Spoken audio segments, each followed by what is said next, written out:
I met her at the Tyrell Corporation. You know, the big boys in genetic engineering. They manufacture humans. Hell, they're so human you can't tell them from the real thing, and that's a problem. A big problem. No choice, pal.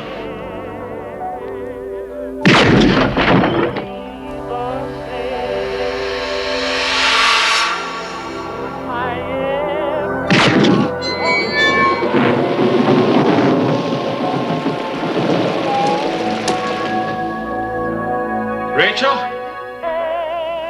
You trust me?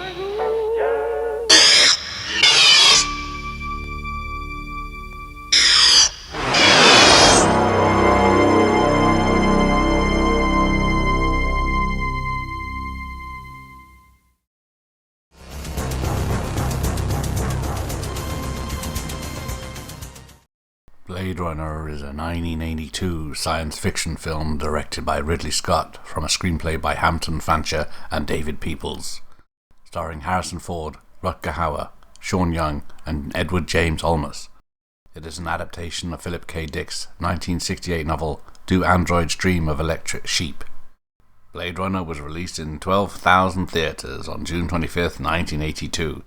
That date was chosen by producer Alan Ladd Jr. because his previous highest-grossing films, Star Wars and Alien, had a similar opening date in 1977 and 79, making the 25th of the month his lucky day. Blade Runner grossed reasonably good ticket sales in its opening weekend, earning $6.1 million during its first weekend in theatre. The film was released close to other major science fiction and fantasy releases such as The Thing, Star Trek II, Conan the Barbarian, and E.T., which affected its commercial success.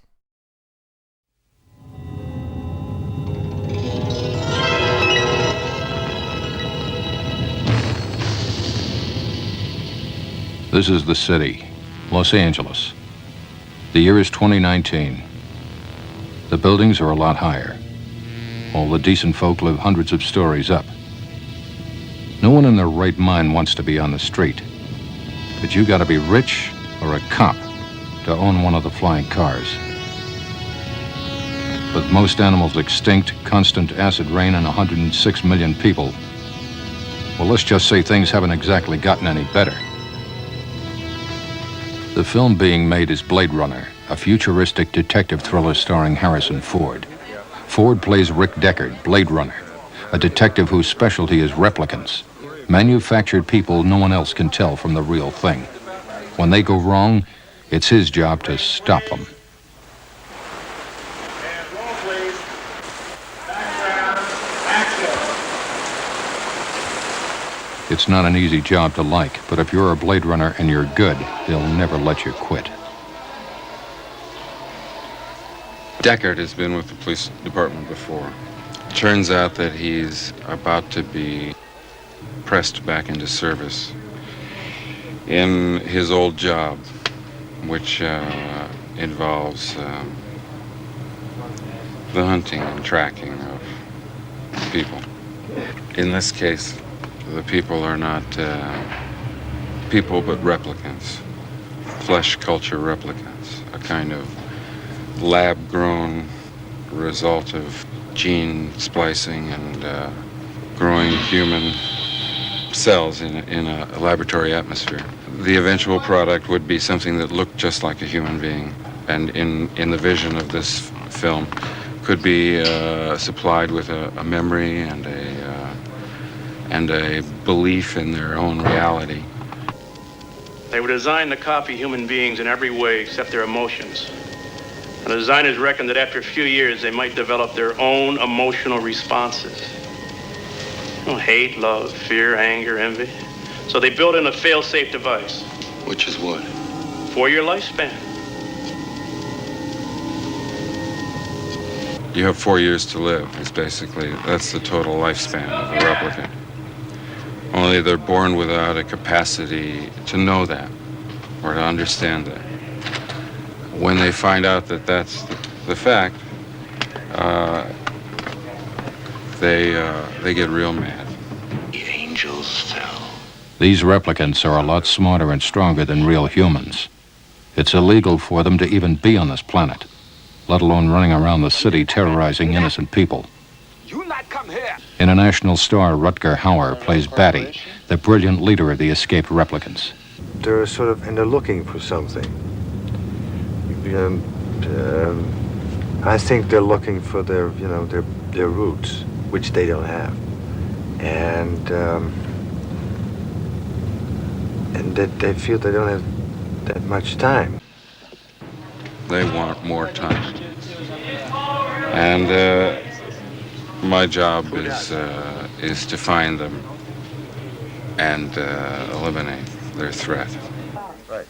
The director is Ridley Scott, who gained prominence with his film Alien. Blade Runner, inspired by a classic Philip K. Dick novel, is a new challenge for Scott, in which he creates a unique vision of a possible future society, its technology, its people, and those who control them. A Blade Runner is a kind of slang terminology for a bounty hunter, or an official exterminator, bureaucratic exterminator.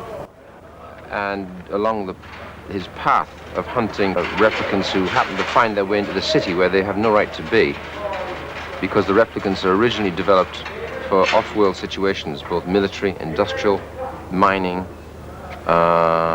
They're kind of second-class generation developed for inhospitable environments, dangerous work, boring work. There will come a point maybe where if you're going to send an astronaut off into deep space where he'll never come back, and he knows he'll never come back, you may want to send a replicant instead. Detective work hasn't changed much. You get too close to the truth and someone tries to change your mind. All it takes are guts, instinct, and intelligence. It's called trial and error. Mostly error. It's not all bad, though, if you've got a few of the modern conveniences. Like a spinner, one of the flying cars used by the police to patrol the city. Or a detective's best friend, his Esper, a home computer that can search a room by scanning a photograph. Like all detectives from Holmes to Marlowe, Deckard has to be able to adopt a quick personality change to handle new situations. Excuse me, Miss Salome, can I talk to you for a minute?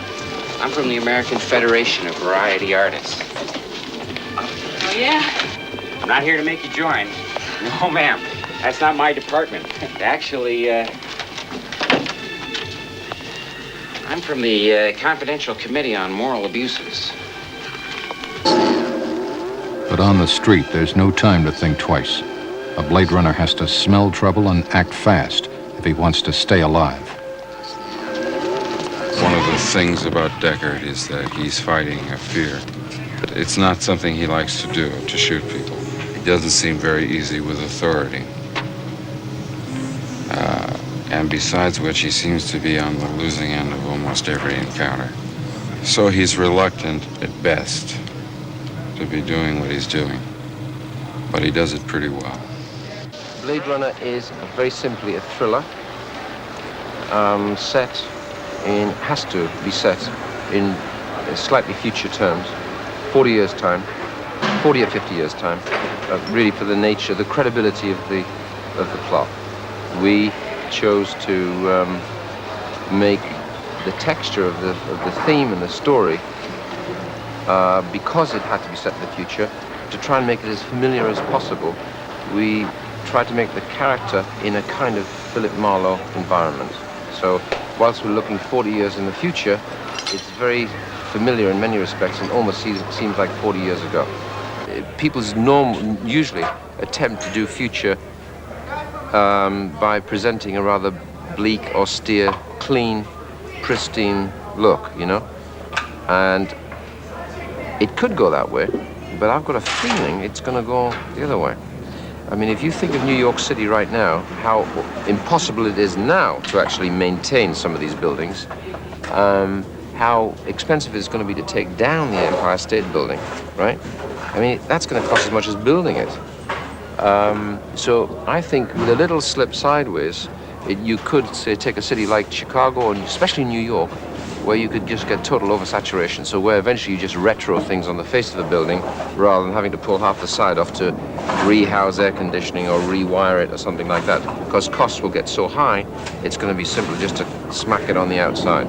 So maybe buildings will start to be designed from the inside out, you know, where all the engineering goes on the outside rather than from the inside, where it seems to be expensive.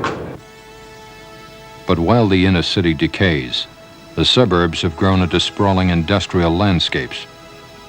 Deckard's first lead takes him to the headquarters of the world's largest replicant manufacturer, the Tyrell Corporation. In Tyrell's office at the top of a 400-story pyramid, Deckard first encounters the girl.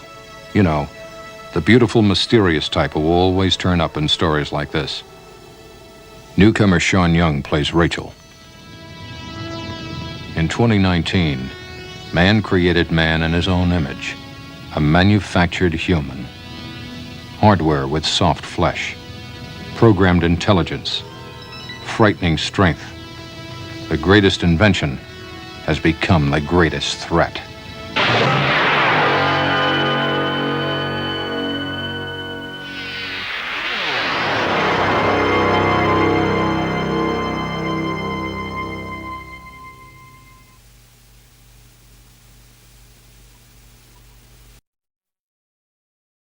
Welcome to this year's convention.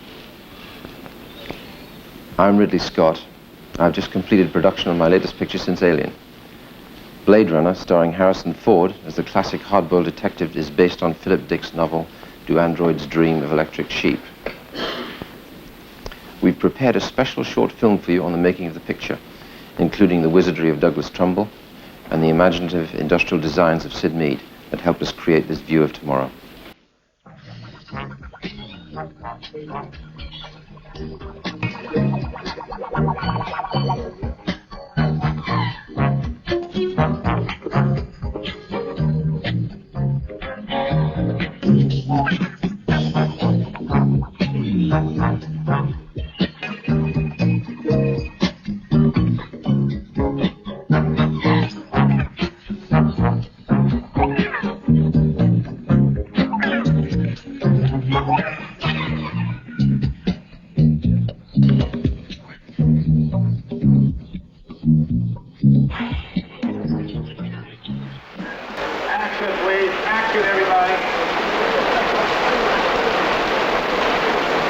Blade Runner is very simply a thriller has to be set in slightly future terms, 40 years time, 40 or 50 years time, really for the nature, the credibility of the plot. We chose to make the texture of the theme and the story, because it had to be set in the future, to try and make it as familiar as possible. We tried to make the character in a kind of Philip Marlowe environment. So whilst we're looking 40 years in the future, it's very familiar in many respects and almost seems like 40 years ago.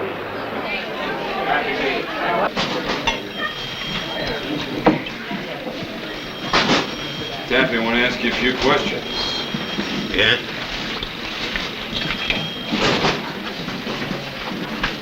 You ever see that girl before? Never saw her.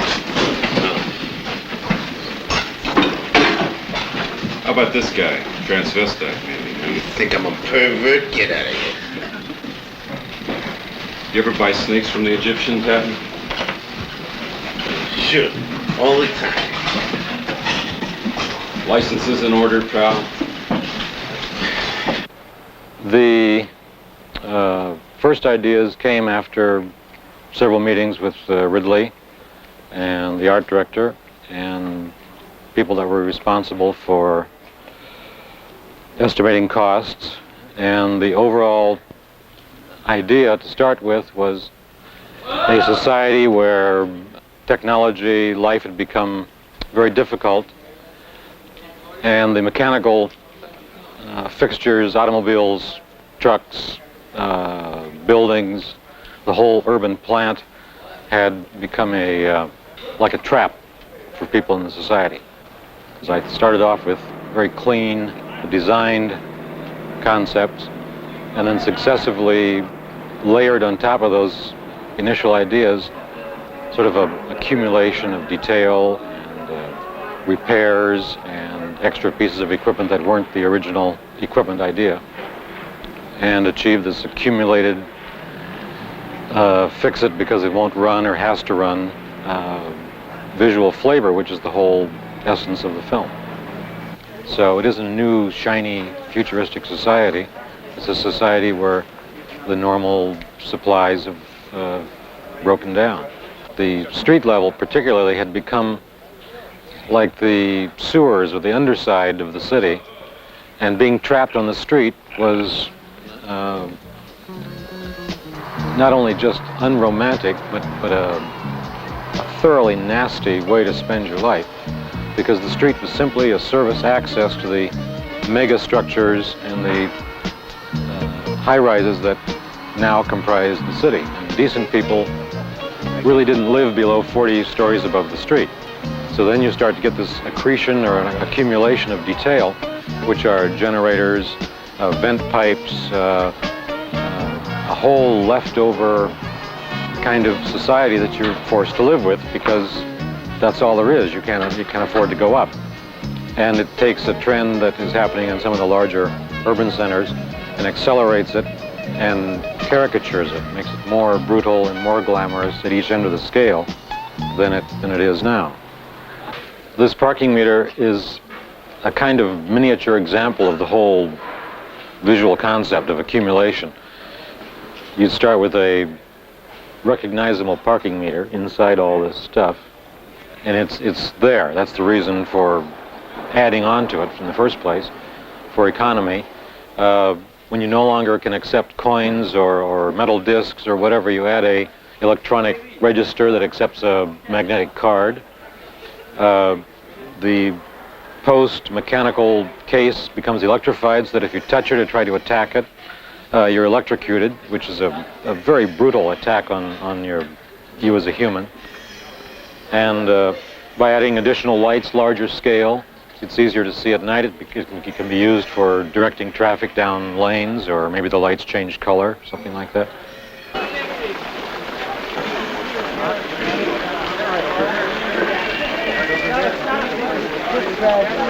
If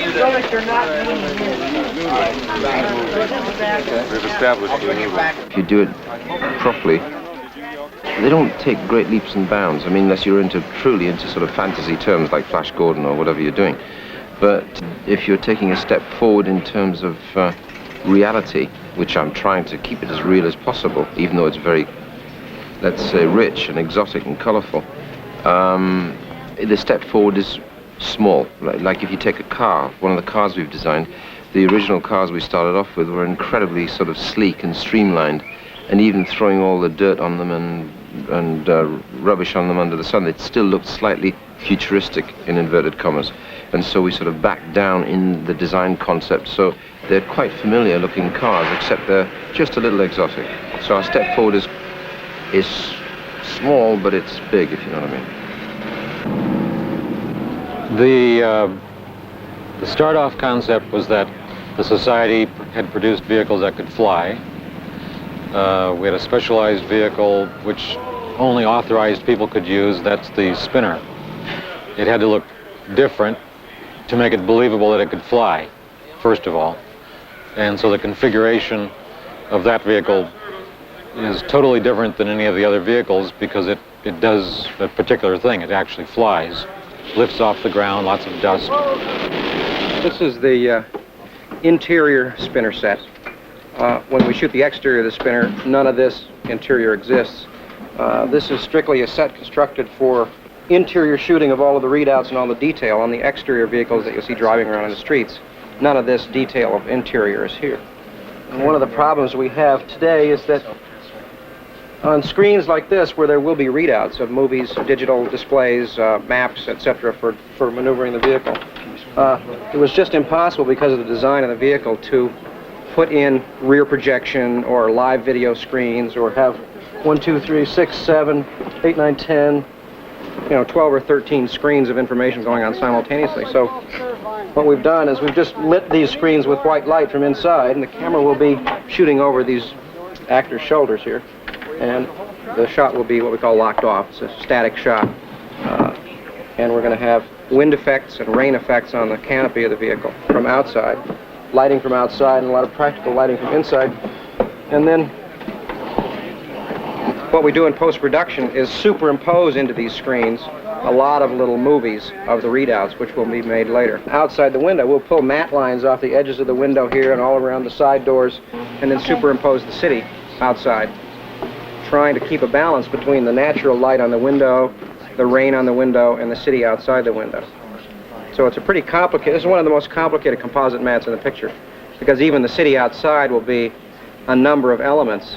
It'll be the city, foreground miniatures, which are 1 inch to the foot scale. It'll be 1/2 inch to the foot scale miniatures beyond that, 1/4 inch to the foot scale miniatures beyond that, a painted backing beyond that, and then between you and it, maybe 6 or 8 other spinners all maneuvering that are all optically superimposed together.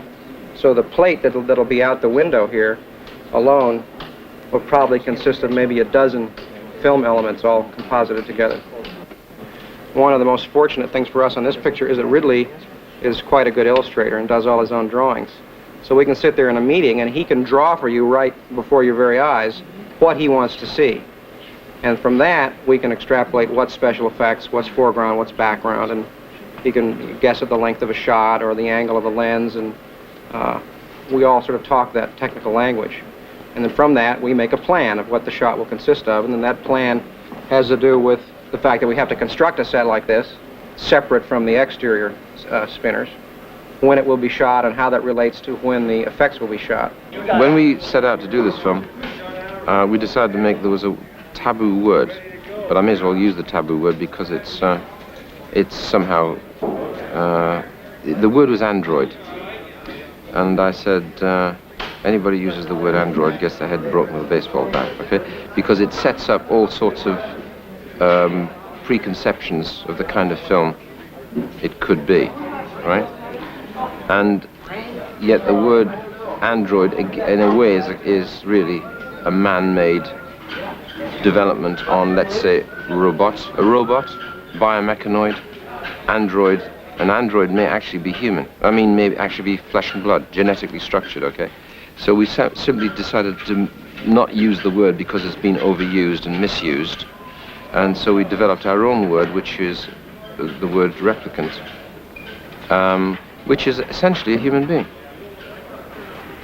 That's the odd dichotomy of the whole story, of the fact that the detective job is in one sense a kind of policer, but also an exterminator if necessary. Not a bounty hunter, he's a bureaucrat. He's paid to do the job. And along his path of hunting replicants who happen to find their way into the city where they have no right to be, because the replicants are originally developed for off-world situations, both military, industrial, mining. They're kind of second-class generation developed for inhospitable environments, dangerous work, boring work. There will come a point maybe where if you're going to send an astronaut off into deep space where he'll never come back, and he knows he'll never come back, you may want to send a replicant instead. It's a kind of tongue-in-cheek idea of what could actually happen if industry becomes so large a conglomerate, became so large that, let's say it developed into aerospace, let's say it developed into space probes looking for mining, and another side to that company could be genetics and genetic engineering. So the associations with genetic and genetic engineering could quite easily be the development of the first human, which is right on the doorstep right now. That's a look at what we've been up to for the last year. It was a very exciting project for us, and we hope you will like Blade Runner. Enjoy the convention. Watch the vehicles, they're backing up. There are people who make pictures for self-expression. I'm not very sympathetic to those people. So you can't go and spend $20 million to express yourself, unless in so doing you are certain of communicating. I have more sympathy with the commercial aspirations of directors than I do with their creative aspirations. You cannot make a picture which costs $20 million without selling it to every cinema in the world. More people watch television than go to the movies. So if we're going to try and shake them out of their hands, it's got to be something completely original. It's the special event. Here we go. Stand by and roll, please. 277, take 2. Speed. Camera marker. Speed camera mark. And background. Action.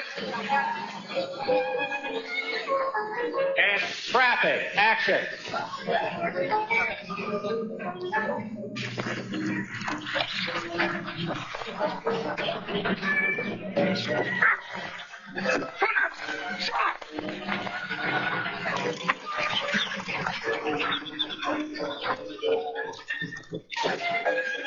And cut. Thank you. The film takes place in 40 years from now, and I play a hard-nosed cop, basically. His job is to track down a group of escapees from an off-world colony. It's such a different kind of film than Star Wars is, really. That's really space fantasy. This is a kind of futurism, I think. Ridley's great to work with. I was surprised to find him taking as much time and care with the characters as he does with the visual aspects of the film. Filming, I think, is like a love-hate relationship. I think I hate it when I'm doing it, and I only like it if the rushes are good. If the rushes are bad, I hate it even more. Doing a film like this is incredibly exciting. You don't ever feel tired. That's what's odd. Because I think the adrenaline flow is so huge, you know? It's like flying a big aircraft and you don't know how to fly the plane. I don't call filmmaking art, you know? I think it's primarily a thing of communication and business where you cannot forget that you have an audience. If you forget that, then you're a fool, because the process of filmmaking is far too expensive to mess around with, that many dollars. There's, several films have been made which one can say are certainly pieces of works of art. But I think to go and saying I'm doing a work of art is very dangerous.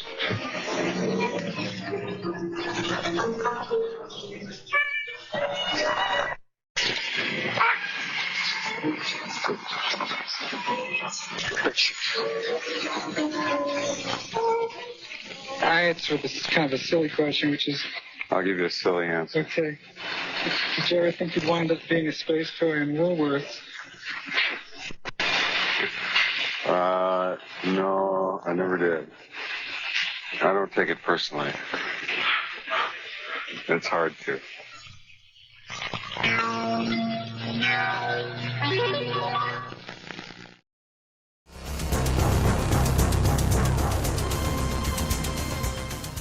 We are delighted to welcome Harrison Ford Alive at 5. It's nice to have you here. Thank you. It's a little murky and rainy, but we should tell the people watching that the picture is set in the 21st century in Los Angeles.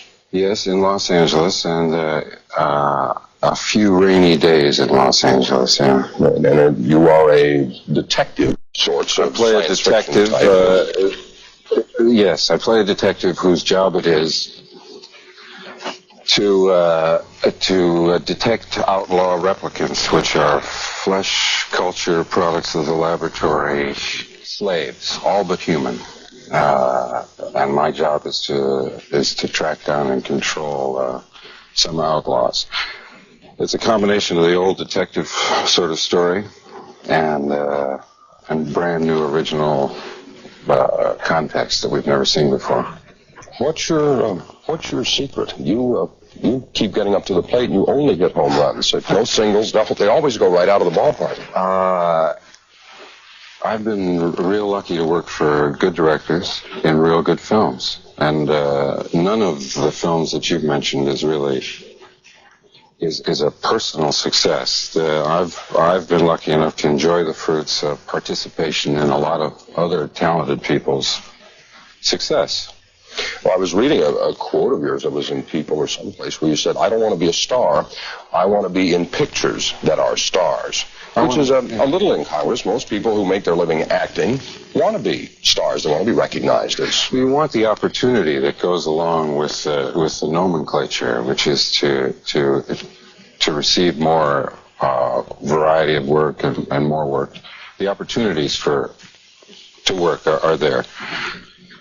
But you don't want to be locked into doing the same thing again and again. That's the problematical part of it. You had there was a question along that line about taking the role in Raiders, wasn't there? That you were afraid in the beginning, looking at the script, that perhaps it was too close to. Well, but the minute that I began to explore it and speak to Stephen about it, it became clear that the opportunity was there to have a totally different kind of character. The character was written. All I wanted was a little reassurance that I'd have success in distinguishing between the two of them. They were both written by Larry Cass, and there were a lot of surface similarities, and they had the same kind of place in the film. So I wanted to make a distinction, and that was one of Stephen's ambitions as well. Well, I think it worked out all right, didn't it? To your satisfaction? To mine, yeah. I was very pleased with the film. Is it true that somebody said you became an actor out of fear? Explain that. No, I was attracted to the experience when I found out how much it frightened me and how demanding it was of me personally. And so that was the intrigue. I suppose that's where the quote comes from. Is it still frightening to you? Do you still get nervous? No. Not anymore. No. $300-400 million later, you get the confidence and settle out, right? No, but I mean, I have the confidence in the work that I'm doing now. The work that I was doing at that time, I couldn't have very much responsible confidence in. Now I can trust the people that I work with. When we talk about that, and myself more.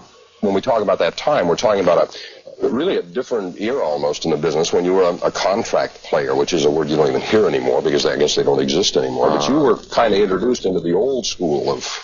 Yeah. Well, I was brought in. I started my career in 1965 or 66, and I was at that time signed to a 7-year contract with Columbia Pictures, which was a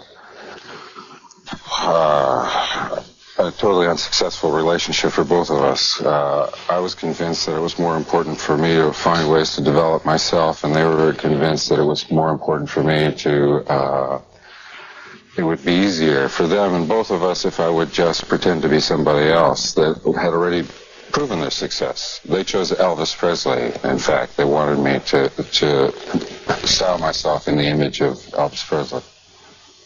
That sounds bizarre. I guess it wasn't. Seemed awfully strange to me at the time, too.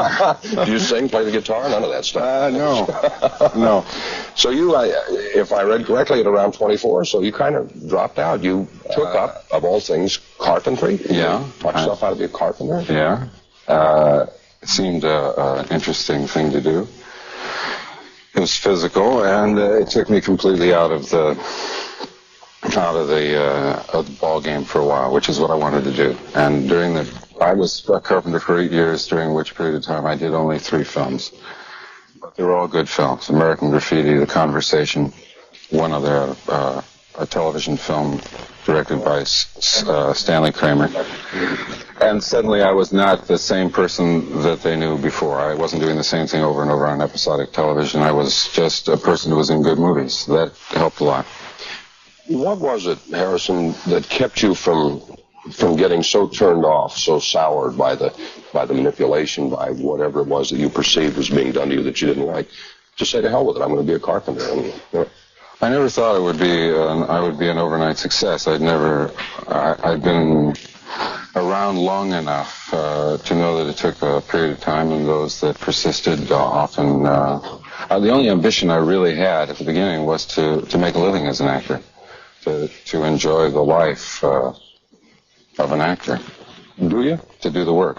Yeah, very much so. You don't seem, if you'll pardon the expression, you don't seem show busy. You don't seem to fit the stereotype of a Hollywood. The most interesting thing about me is the work that I do. Oh, I would doubt that's true. Oh, no, it is. I mean, it's fascinating work. It's fascinating to me. One of the people that almost got in the way of one of the projects that you were very successful in was a guy by the name of Tom Selleck. He was apparently read for or tested for? He was cast for Raiders. He was cast for. And a prior commitment, an option was exercised for Magnum PI. And that's when I was introduced into the situation. And again, it was a reluctance on the part of, was it Mr. Lucas, who traditionally does not go back and use. He finds unknown people, discovers them, puts them in something like American Graffiti, and then they go on their own. I think that's natural and reasonable thing to do, and I was so surprised that he asked me again. I want to thank you for coming and talking with us about one of the more remarkable careers, really, in pictures. With the exception of a couple of TV episodes that you didn't care for early on, you have been very, very lucky or successful or both at picking one winner after another, and there's no reason to expect that Blade Runner will be any different. Thank you very much. It's nice to have you here. Next time you're in New York, stop by and we'll do this again. Sure will. Okay. That's the end of our program, Live at 5 for today. We thank you for watching. So that was a real cliffhanger. You might say it was a rooftop hanger at any rate. You know, Harrison, I know other people have pointed the comparison out. It is not my own. However, I was struck so much by the similarity to Bogart's character. Maybe not Bogart himself, in that the kind of swashbuckling, no-nonsense, down-to-earth, sort of not pretty boy, but sexy, realistic. And is this conscious on your part? Are you aware of the similarity? Actually, the part as it was written, you hope to create behavior which helps tell the story. I have actually no awareness of Bogart or any of the other half dozen people with whom I am consistently compared.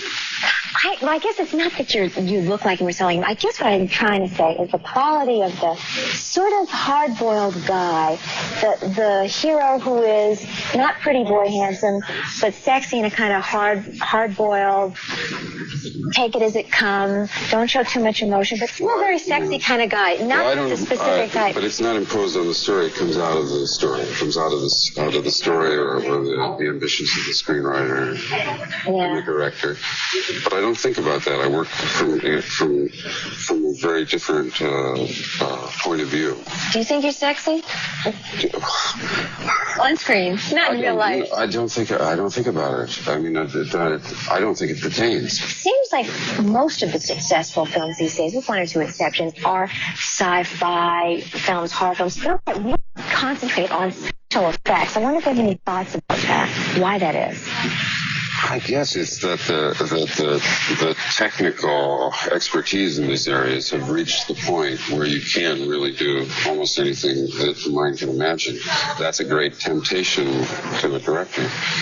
And yet the films that have been successful, the directors that are successful in handling this, I think are always careful and consistently introduce a very strong human story and allow the audience to find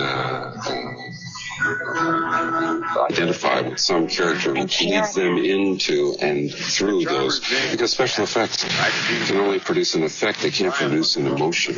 Yeah, you still need the good story. Something that I read I found greatly ironic and very funny. Apparently someone in this talent department at the studio where you were working told you point blank that you didn't have what it takes to make it in this business. I'd like to know where that guy is now. Have you ever found out? Oh, I know right where to find him. Are you serious? You want to go over there now? Yeah, right. It must have been a real slap in the face. Did you take this guy seriously? No. You knew. Well, no, I didn't know that I had it. I just knew that in theory he was wrong. In an interview I read that you once did, you called yourself slow, even boring. You don't seem that way. What did you mean by that? What I meant to say was that my life is boring, or I would like it to be boring. I mean, I have no ambition to be an exciting person. The most exciting thing I do is the work. Yeah. I don't mean doing the work. I mean the final product, just being involved in. You like a kind of quiet home life, contemplative sort of thing? You are with someone right now, if I may ask you about that, Melissa Matheson, who is a screenwriter who's just written E.T., which is the biggest movie around. And I wonder what that's like for the two of you now. You're at such successful points in both of your careers. I'm very happy for her success, and I know how hard she works to do what she does. Thanks, Harrison Ford. Thanks for being our guest today. When Newsweek magazine came out with its article on Raiders, it said you had the quiet, sardonic masculinity of a Gable or a Bogart. I was wondering, by any chance, if these men were your screen idols when you were growing up. I was one of the first kids in our neighborhood to have a television set. My father was in the advertising business, made commercials. So, and that experience was preceded by radio. I rarely went to films. Now, I don't go that often because I'm so jealous of the time I have just to stay home. It's hard to get me out of the house. Is it tough maintaining a private life with all the success that you've had? You can't go into a gas station and buy gas and have the exchange between me and the person who's selling the gas be about gasoline. It's about movies all of a sudden. So you begin to regret losing those moments of real life. And also you don't have the freedom to move around to watch other people when you suddenly realize they're watching you. Small price to pay, in a way. Is it a small price? No, I lied, actually. It's a big price to pay. You started your career in a rather strange way. Your senior year in college was the pits. You more or less flunked out, shall we say. No more or less is necessary. I flunked out of college 3 days before graduation. I was to have graduated with a degree in philosophy and a minor in English, but I was a terrible student during the entire 4 years, and it had just caught up with me at that last moment. Why did you do so badly in school? I don't know. I guess I was just a mess inside. I was the adolescent turmoil. And I really didn't have a focused ambition. Now, there was no mention of you taking acting lessons in anything that I've read. How did you learn to act? By doing.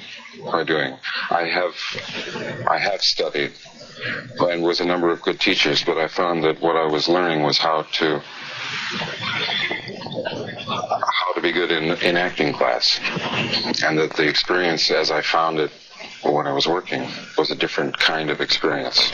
You gave up acting for a while, and then you went into carpentry? After about 8 years in the business, I found myself doing the same thing over and over again in episodic television. And I felt that if I continued to do that, I would wear out my welcome. So I became a carpenter, made my living that way, and for 8 years I only did 3 films. You're a very fine carpenter, I hear. What kinds of things do you build? Oh, all kinds of things. I built cabinets,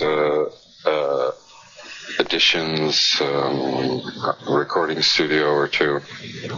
I worked on a Schindler house, a Lautner house, a Lloyd Wright house.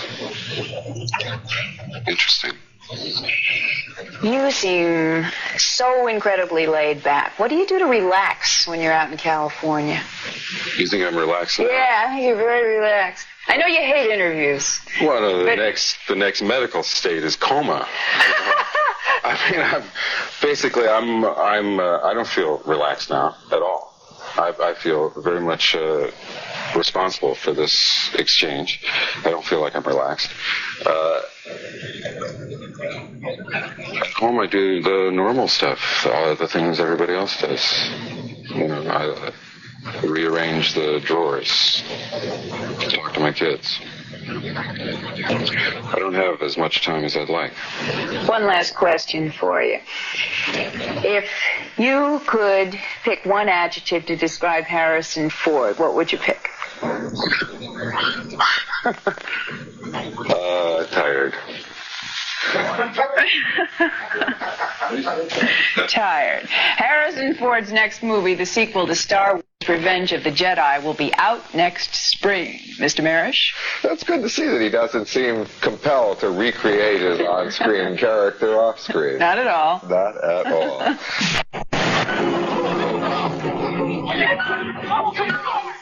Last summer, this film, Raiders of the Lost Ark, starring Harrison Ford, made audiences cheer. This summer, Ford is back on the screen, but the movie he stars in now, Blade Runner, is of a decidedly different color. Dark and pessimistic, it's a film which offers a very controversial view of what may lie ahead. About a year ago, you and I sat and talked about a film that was just about to be released at that time and became the biggest money maker of the summer, and certainly one of the biggest grossing films of all time, Raiders of the Lost Ark, in which you played, for want of a better term, a nice guy, a good guy. This was an upbeat film. Everybody had a grand time. Everybody from Grandma, here it comes. I know where you're going. Here it comes. Blade Runner has got to be about 180 degrees away from the character of Indiana Jones. Fine. Why fine? Well, for me as an actor, that's an more interesting thing for me to do. Both for myself and I hope for the audience, as well as being able to do that sort of film. I have the opportunity to do other kinds of things because of the success of films like that. And part of what's interesting for me is to do different things, play different kinds of characters, work with different people in different kinds of films. But in a film that is as brutalizing as this film is, as depressing as this film is? Brutalizing? I don't know if it's brutalizing. I think in fact, that there's a pretty good argument for the fact that what the film is about is the rejection of the process of brutalization. It's the work of the vision of a director. It's, after all, a director of humor. And this is the idea, Ridley Scott's idea of how the future might be. My job as an actor is to create behavior, to represent a character that helps tell the story. Just play devil's advocate a little longer. Would it help to have at least one character, even the lead, a little more sympathetic, that you could latch onto? After all, you and Rutger are both hired killers. You just happen to be working on opposite sides. I'm generalizing. We are generalizing, and what we're missing are some of the ironic distinctions. Which are? Well, that we're not talking about killing people. I'm not talking about killing people. My job is not to kill people. My job is to deal with a disturbance, a malfunctioning machine. It's a distinction made even more poignant by the fact that the machine that we're talking about looks like a human being. But in fact, it's invested with no more soul than a toaster. That's one of the thematic arguments of the film. I mean, that's one of the basic issues of what we're talking about.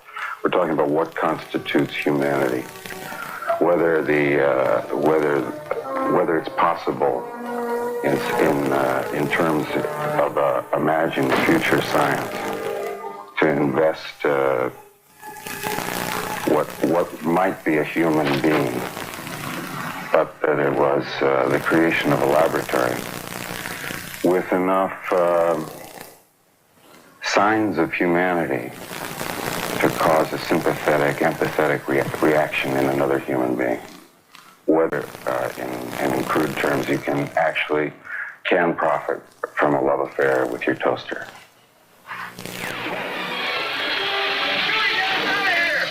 Movie careers are often the result of finding the right role at the right time. In that respect, Harrison Ford has been unusually lucky. After doing little more than cameo appearances, he connected with Han Solo in Star Wars, and a major career was launched. Last summer, starring in Raiders of the Lost Ark, he impressed the film industry by becoming the only actor to star in the 3 top-grossing movies of all time. This Friday, that status will be tested with the release of Blade Runner, a futuristic film that paints a very pessimistic portrait of the 21st century. I have to keep this straight. The second trilogy of Star Wars. You have completed principal photography on it. Am I correct? Yeah. Revenge of the Jedi. Revenge of the Jedi. Completed that. This is the Han Solo character again. Back to yes, the lovable Han Solo that you've all been waiting for. But I don't think it's giving any secret way to say this is the last appearance of Han Solo, because this ends the second trilogy. It is, yes. Yeah. I'm happy to have, have been part of the collection, part of all three. I suppose it's a once-in-a-lifetime kind of experience. It's a very bizarre and wonderful thing that happened to me on the way to the office. I had no idea when we started that it was going to be as hugely successful or have so much influence in my life. And I've been well and truly satisfied with the entire experience. It's been a great relationship with the people that I've been involved with. And now it's over in that form. I still have other films to do with George Lucas. I'm very happy about that opportunity again. I've been really lucky to be, involved in that. You have reached the point now in your career where I suppose if you wanted to, you could become like a number of other major actors on the screen who not only act, but it is their production company, it is their this, their that. You have not done that as yet, am I correct? Right. Are you thinking about it, or well, I'm thinking about it, but I'm resisting it at the same time because it's another job. It's another job I have to do, and I like the job I've got. It leaves me just enough time to rest up sufficient to do it again, and to take enough time for real life. No temptation at all. I mean, you see when you see a Burt Reynolds doing a Sharky's Machine or a Clint Eastwood doing a Firefox, don't you see Harrison Ford maybe directing Harrison Ford? No, I don't. I like very much the process of being directed. It is an interesting experience to be directed, to work for somebody else. I think it would be less interesting for me to direct myself. Possibly less interesting for the audience as well, but that's just one man's opinion. But I also hear you saying that when your role in a movie is finished, you like to walk out the door and go on to something else and let somebody else worry about the post-production, if you will. Yeah, sure. And the pre-production and all of the other things. It takes a director 2 years to make a movie these days. It takes me 3 or 4 months. And that's enough. If I were making the movies, if I was involved in the production of the movies, it would take me a year or two as well. And you don't want to spend that amount of time on it? It would limit the number of times, that I could do something different. It would be like having, God forbid, a real job. For today, Jim Brown, NBC News, Hollywood. Harrison Ford joins us now. The urban planners in L.A. are going to have a field day with that movie, I suspect. The rating of Blade Runner is an R. We've seen it, apparently not, there's no real sex in it, but there is lots of violence. And I'm wondering if you're concerned about whether or not that's going to cut out a lot of your fans from Star Wars and Raiders of the Lost Ark, who won't be able to go to this because of the rating.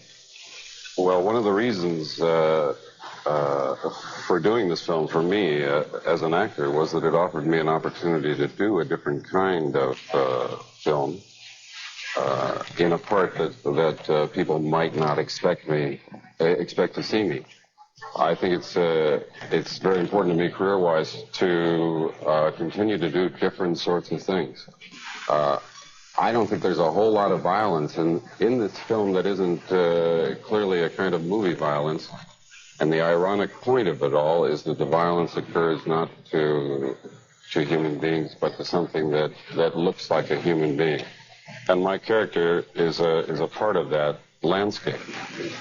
The director, Ridley Scott, who also did Alien, for those who may not know it, described the movie as an adult comic strip. I wondered if you would agree with that, or how you would describe it. I don't think I'd describe it as a comic strip at all, unless it's There's too much philosophical intention, too many intriguing intellectual aspects to it to be really a comic book, unless there's comic books that I'm not really aware of. Now, you were, I guess, Raiders could be called a fantasy adventure, and then the Star Wars series are all science fiction fantasy, and then this is sort of a futuristic fantasy. Are you, do you like that personally, or is there some other reason for this trend, it seems? No, I think I've taken full advantage of the success of Star Wars by doing a variety of different things, and these happen to be the most successful of those projects that you're thinking about now. But I've done a number of different kinds of films in different parts, not all fantasy things at all. Your first major break was American Graffiti, and then, which, like Star Wars and The Empire Strikes Back, were among the top grossers in film history. So you've been very successful. I wonder if you think much about the times before that, when you weren't a household word and a big success and a big box office draw. The bad old days, as it were. No, I thought enough about them while it was going on. Right now, I'm rather more consumed with what's going on now. What about what's going on next? You're going to, I don't know if you started, but you're going to do the third in the trilogy for Star Wars. Is that being done now? Is that right? I finished my part in it about a month ago. There's probably a year's worth of post-production, and it'll be coming out in May of 1983. And how does it differ? Can you tell us at all how it differs, even though the whole thing isn't finished yet from the first two? I can't tell you anything. Are you? Is that a rule, or no? You just don't want to give it away? No, I think it's a very good policy. I don't want to spoil it for anybody. Anybody that has followed the story up to this point has their own investment in it, and I think part of the fun of it for them is to enjoy the experience clean. Didn't I read somewhere that they're going to make a TV series out of Raiders? And if so, can you imagine that? No, they won't be able to make a TV series out of Raiders. They'll be able to imitate it in a way that will define its ambitions from the beginning, and I don't think it's any potential for success that arises from imitation. So you won't have anything to do with it, whatever it is, right? No. I wonder, just quickly before we go, if you could tell us a little bit about why there seems to be so much interest in science fiction these days. Over the last few years, Close Encounters, Star Wars, Alien, E.T., the Star Trek movies, Blade Runner, sort of in the science fiction. What is it that moviegoers want that they get in this kind of movie? I don't know, except that, of course, it's a way of getting into an area of fantasy that's very, that people enjoy, being led out of the world they live in into something not necessarily more attractive, but someplace they've never been before, and that's the easiest place to get to, I guess. Okay, thank you very much, Harrison Ford, for joining us today on Take Two. The movie is Blade Runner. Thank you. A note of tomorrow on Take Two, our movie critic Carol Buckland will have a review of Blade Runner and of the new Clint Eastwood movie called Foxfire. My first guest once dropped out of acting for 8 years to work as a carpenter. When he returned to acting, he starred in films that have so far grossed $1 billion or so. His latest film opening this week is Blade Runner. Please welcome Harrison Ford.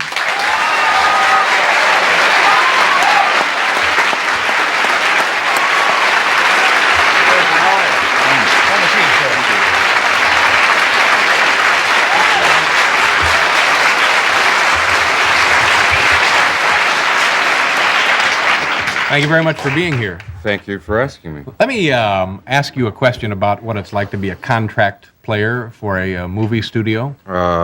You did that, huh? Yeah, it's an adventure from another world. It was 1965, and they were doing stuff that they'd figured out in 1940. You know, it was totally inappropriate to the time and to the people, I think.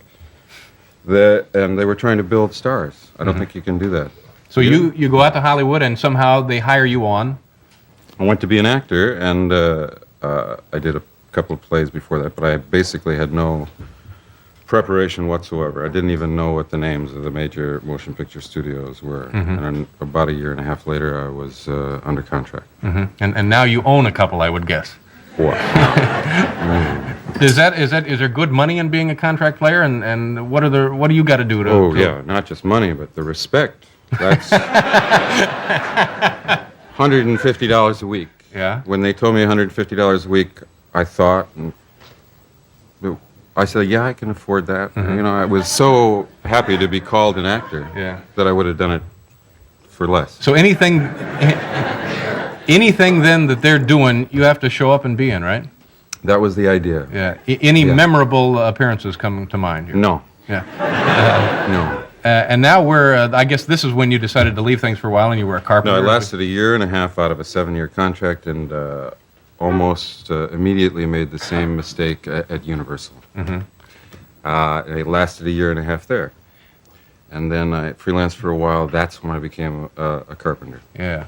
Now, does that still go on? Can people still go out there and get hired on to show up in whatever shows they're doing? I don't think so. Yeah. I don't think they do that anymore. Yeah. And you've come millions and millions of miles away from that to the point now where you can go into a dime store in this country and see, maybe a thermal mug, a lunchbox, with your face on it, right? As any one of your characters. Does that? When you're going by and you see an Indiana Jones mug or something, does that? What is that? Nothing. I don't take it personally. It does I don't have any relationship to it. I can't figure out what it has to do with me. Yeah, yeah. And do you get? Maybe this is not a question. But I steal them. Do you get any? And then I tell them that it's me, and it's a very involved process. Do you get any dough for that? For appearing your likeness on those mugs? Let's not talk about money.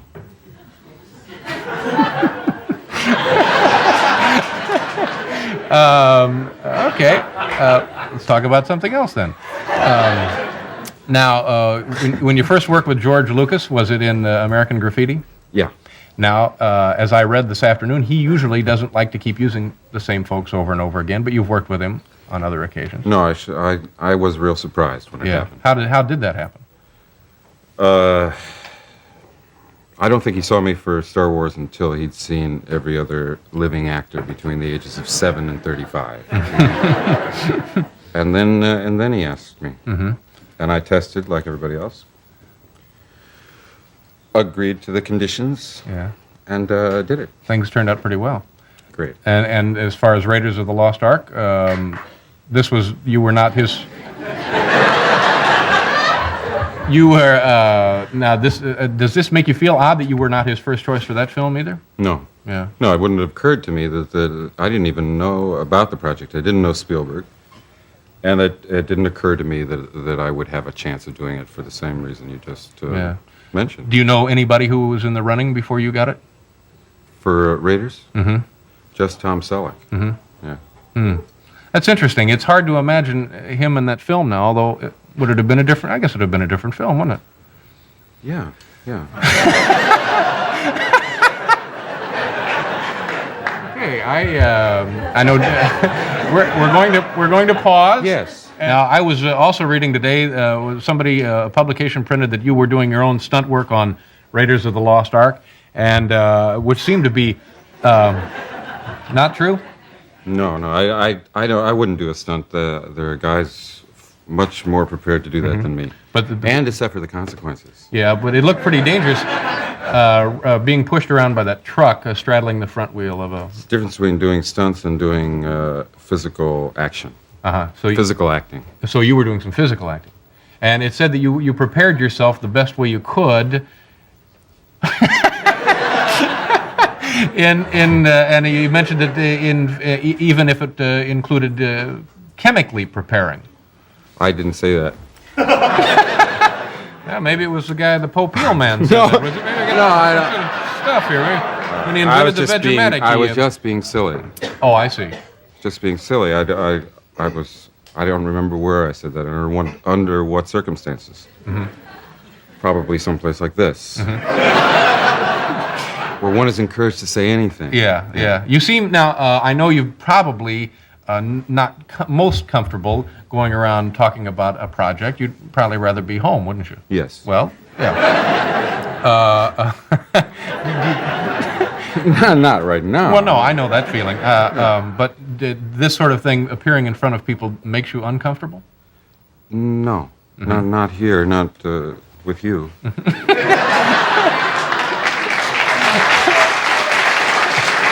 Yeah. So you would say then that you are having the time of your life now, huh? More or less. Yeah. Now, do you still do a lot of carpentry work? No. No, I don't have much time. When I get home, I like very much to do it, but I just don't have a big enough block of time to do it. Mm-hmm. And by carpenter, you could build a house if you wanted to? Yes, I could. Have you built a house? No. I confine myself to smaller projects. But the same things are involved. Harrison Ford is here with us. Of course, we're going to take a look at some footage from his new motion picture, The Blade Runner. Also in this half hour, a tour of Times Square, and the president of Ronco Teleproducts, Ronald Popeil. You guys did a couple of films together, I know, back in the 60s. Ron and I, yeah. What is The Blade Runner? What does that title mean? It's the name of the police unit to which the character I play is assigned. Mm-hmm. And is this a movie that takes place in the future, or the present? 40 years in the future, on Earth, in recognizable surroundings. Not so much science fiction as a little bit of futurism blended with a detective story. How do things seem to be 40 years from now? It's no musical comedy, David.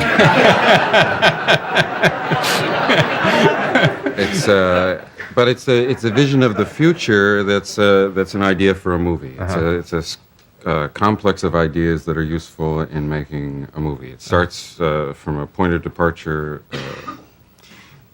in science as we know it now, and projects a few possible changes.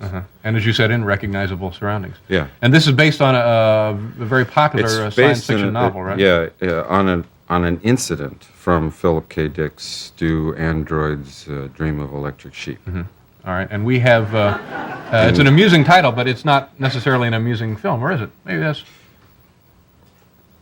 Well, no, it's not calculated to be amusing, but hopefully it's engaging and stimulating and full of wonderful ideas. Right. And as you said, it's based only on an episode from that book. Right. And the motion picture opens this week, or? The end of this week. The end of this week. And then after that, we can look forward to you in the third Star Wars film, correct? Yes, that comes out May of next year. And so you're all finished with that project now? Or? The story concludes itself in this third chapter. Terrific. It was a pleasure meeting you, and thank you very much for your time. Thanks for having me. I certainly enjoyed it. Harrison Ford, ladies and gentlemen. Hello, I'm John Tibbetts, and in the screening room today, of course, Harrison Ford, star of Ridley Scott's new motion picture, Blade Runner, set in the year 2019 or 2020. 2020, yeah. And it strikes me, Harrison, we're going to be alive in 2020, hopefully. And wait a minute, are we? I suppose. And we'll have a chance yeah. maybe to compare a little bit what's going on in reality with what's going on in the film. What's going on in the film strikes me as being a lot similar to maybe some things that are going on already now. Drug culture, the punk rock culture, technology, the video games. Any of that especially appeal to you and your own hobbies, personal lives, interests? The video technologies. You mean drugs, like punk music, and maybe we should stick to video technologies. You're starting out very hot, aren't you? No, I'm not. I must admit, despite some accidents of fate, which have led me into the films that I do, I'm not a big science fiction buff. That's my next question. I appreciate, that it is interesting and exciting. I just haven't had the time. Never done that. Okay. That granted. The film interested me because of the combination of story and director, and that, along with the opportunity to play a different kind of character than I'm most well known for. There's a lot of surface adventure in characters like Indiana Jones and Han Solo. Here it seems that there's a vulnerable note all the way through the movie. Love with substantially what is a machine. And you don't like shooting androids, even if it's in the back. I mean, even though they are machines. Are those scenes close to your heart? Gives you a chance to penetrate into your otherwise hard-boiled private eye type character. Well, I don't, I mean, I have played other characters that represent other things. They're just not in the most successful films. They're not in the films that I'm best known for. Well, heroes, I'm so, thinking of. well, or, you know, or a variety of others. And by that, by saying that, I'm not touting my broad capacities. I'm just saying that I have done those other things. So when it doesn't occur to me that this is something special. See, it does to you because I'm so well known for the other things, but the other part is part of my experience as well. So it doesn't occur to me that this is an extraordinary opportunity to contrast, you know, because I believe there are parts of Indiana Jones that are vulnerable, but in correct measure for that character. There are parts of Han Solo in which he expresses his vulnerability. Han Solo's way. Now, you've already finished. Just, yeah. Become to you when you have to consider future motion picture projects. You have to consider saga. I've finished my participation in the series participation at this point. I mean, the next planned Star Wars has no Han Solo character in it. Jones spawns more than, say, another 2 movies. Extraordinary position. I don't doing any more than, well, Planet Raiders 2 was shooting in mid-'83 with Steven Spielberg again directing. And the plans for the third one would not commence until the second one proves to be viable. So I don't think that much about that kind of commitment.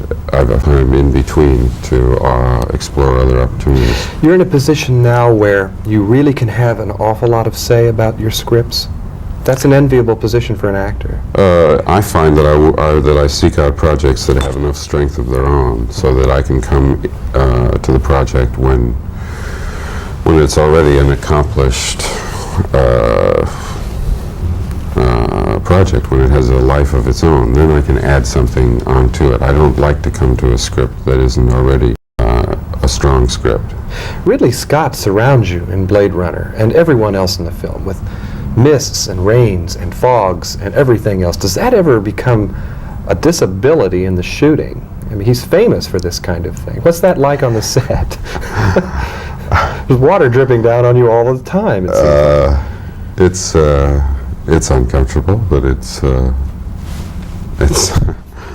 I don't. Have you ever worked with a director who seems so determined to establish an atmosphere like that all the time? Oh, most directors do, yes. But I mean, Ridley's is one of his strong suits, of course, is his visual sense and his eye, and I expected that he would spend a lot of energy on that. As Rick Deckard, you're a Blade Runner, which is to say that your job is to track down replicas, and people who see the film certainly will understand this, and our time doesn't permit our getting into that too much, but in tracking them down, you become like a hard-boiled private eye of the 40s, and Ridley Scott helps with all the Venetian blinds and everything else. This hard-boiled character, is that something that you have known from experience watching old movies? Any kinds of prototypes that you're aware of? Yeah, I go home and I run all Garth's films and I study the way he walks and the way.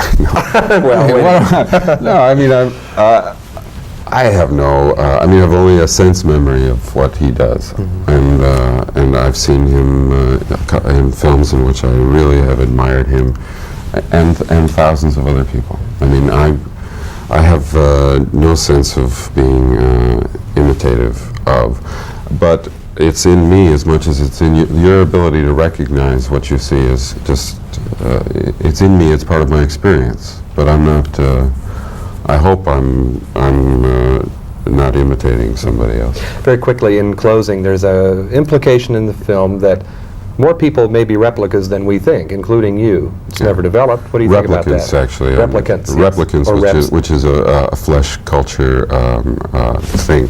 But yeah, I was afraid that was going to be happening. There's no truth to the rumor. Does he put his head through a wall? I am a replicant. I was afraid of that. Well, while Harrison disintegrates, his 4-year lifespan is about up. I'm John Tibbetts. Go see Blade Runner, an extraordinary motion picture with Sean Young, Rutger Hauer, Harrison Ford, directed by Ridley Scott. I'll talk to you next time in the screening room.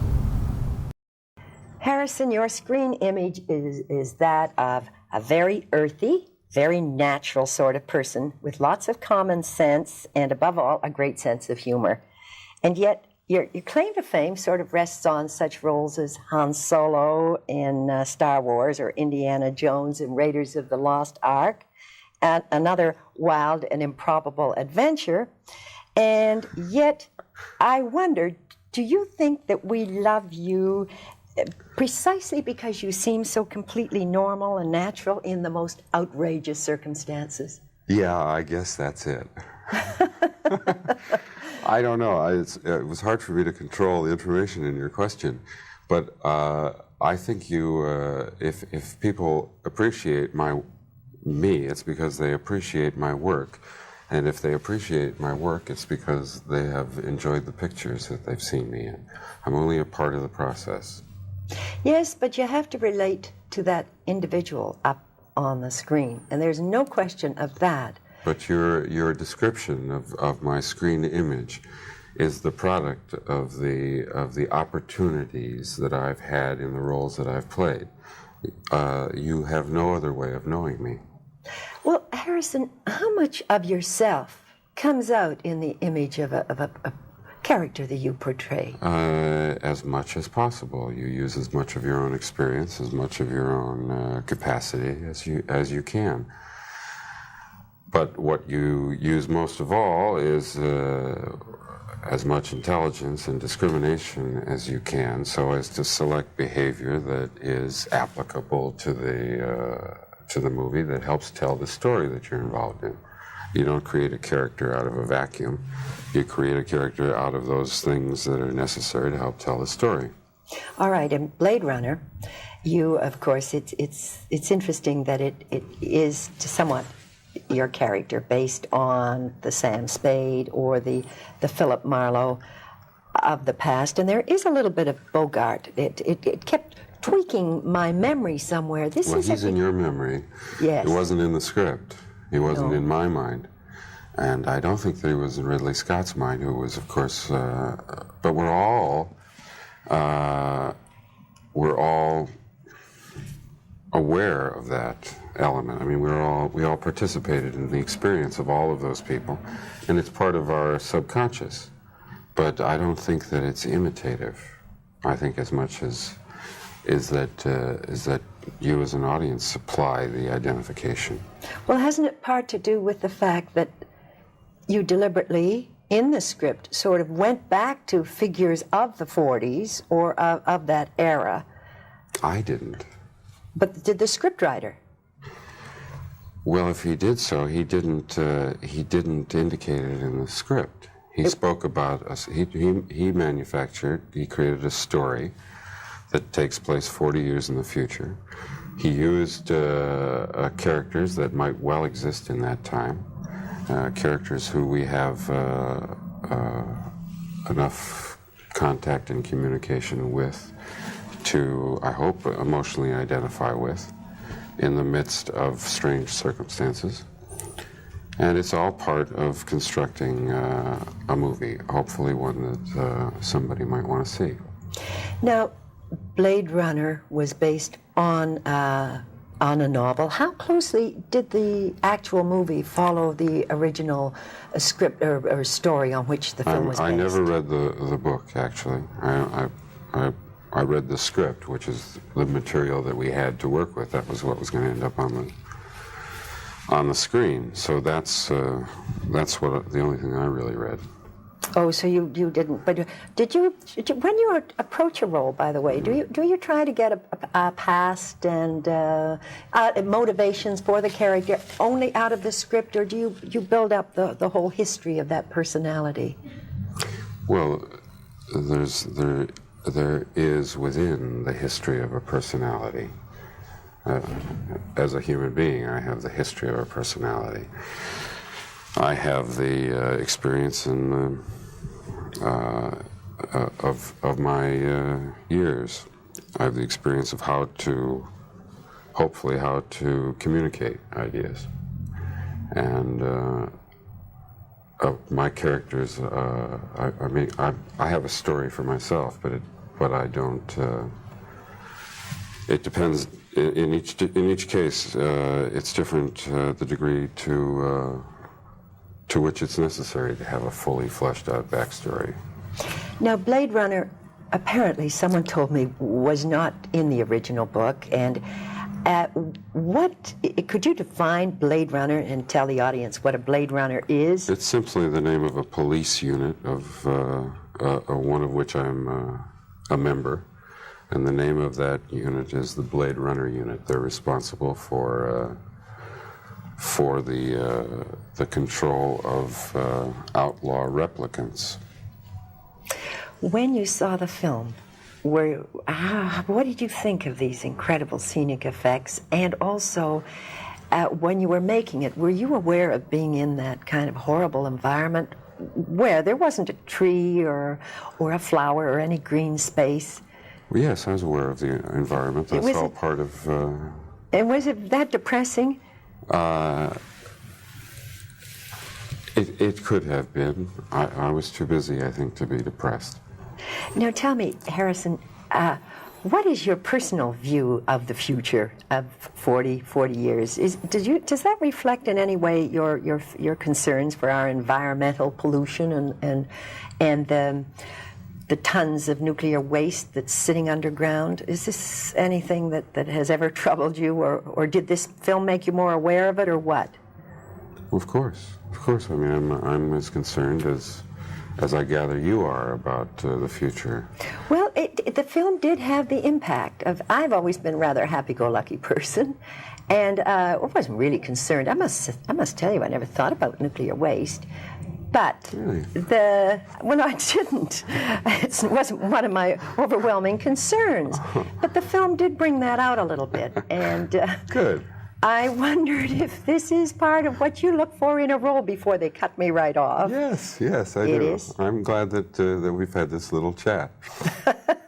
Thank you very much. Pleasure.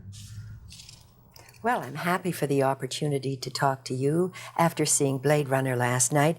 You know, the movie-going public has become increasingly sophisticated in the visual values of film, and they really do expect, don't they, a lot in special effects. Yes, I think so, yeah. Mm-hmm. Now, does this pose a great pressure when you think of the films like Star Wars, the Star Wars series, and your own film, Alien? Mm-hmm. Is this a pressure for you to come up with something that is even more spectacular? Sure. It's equal pressure to come up with a good script. So yeah, it's part and parcel of the job. But I think once you actually decide on it's first things first, and once you get the script that you want to do, and it happens to be in this kind of genre, then it's a matter of interpretation. And I find, rather than the pressure, I think it's one of the most interesting parts of preparing the film. Oh, that is exciting to you, yes. creating these extraordinary effects. Yes. Why is it always raining in the film, and why are there no green spaces or trees or anything? Well, it's a multinational, huge city. Let's say in 40 years' time, the city of Los Angeles could have, if Mexico City in 20 years' time could have 25 million people in it, which is probably the biggest city in the world by then. In Los Angeles, maybe it's grown to 2 or 3 times the size it is now. And Los Angeles, as it stands now, is a kind of large suburb in a way. Who said it's a city without a kind of center? It'll continue spreading. The high rises will get higher, and the greenery will get less. It's just one of those things. That's the way I think it's going. You said that Blade Runner wasn't really science fiction, that it's a contemporary film in many ways. Now, what did you mean a contemporary film? Well, it touches on a near future, on a future which is only 40 years away. So I don't really look on it to that extent as being that futuristic. It's really like doing a film in the 40s, looking at us now in the 80s, and things really haven't changed that much, just enough to be a little spooky. So I don't really regard it as a futuristic film. You didn't really stress the cause of the pollution that did create the kind of sterile environment and this overcrowded, what do you say? Multinational. Megalopolis. Well, this movie should or could possibly make people aware of this vast quantity, the tons of nuclear waste that, for instance, is lying at the bottom of the ocean, etc. All sorts of things. I mean, overpopulation, just general overkill, which is happening. It's happening now. I mean, I know we're becoming more and more aware of it now, trying to do things about it, and hopefully we will do something about it. Well, that's what I wondered about your role as a filmmaker. Do you, in fact, address certain social problems instinctively, or do you look for your films as an entertainment maker of movies? Primarily entertainment. That's why we really begin the film and, I guess, insulate the audience, hopefully, to a certain extent at the front by saying, more or less, once upon a time, in the legend at the front of the film. So hopefully there is a kind of dramatic separation from the audience and from the film at that moment, so then they're quite clearly watching a fabrication, not necessarily a prediction of the future. I hope it's not the future. No, well, good gracious, we all hope that. But I'm wondering, deep down within that psyche, your psyche, is there a sort of a social awareness or a pessimism? Yes, I think there is. I mean, I do believe that is the way it's going. And unless something really is done about it, it could end up that way. In fact, I modeled the idea originally on, I'd been to one of the cities that left the biggest impression on me. Of all the places I think I've been to was Hong Kong. And Hong Kong is a sort of crowded zone. It's probably, I think, the most crowded zone in the world, isn't it? Yes. On a peninsula or island is Kowloon. And it was incredibly impressive in its multi-textures, multinational conglomeration of everything. And it was kind of interesting. I liked it, actually. And it stayed with me for years. I haven't been there for 10 years. It still stayed with me. So when this film came along, I suddenly started to see a city that way. You did get a strange feeling of being in almost an Oriental sort of atmosphere, and I suppose the crowding and texture had to do with that. It's better than being bleak. Yes, I guess so. I guess with the word bleakness comes deserted streets, deserted environment, and you know, I'd rather have the crowded environment, I think. Are you alarmed by the possibility of genetic engineering? And does this film reflect any of your apprehension about that, if indeed you are? No, I mean, out of genetics, I think will obviously come great good things and bad things.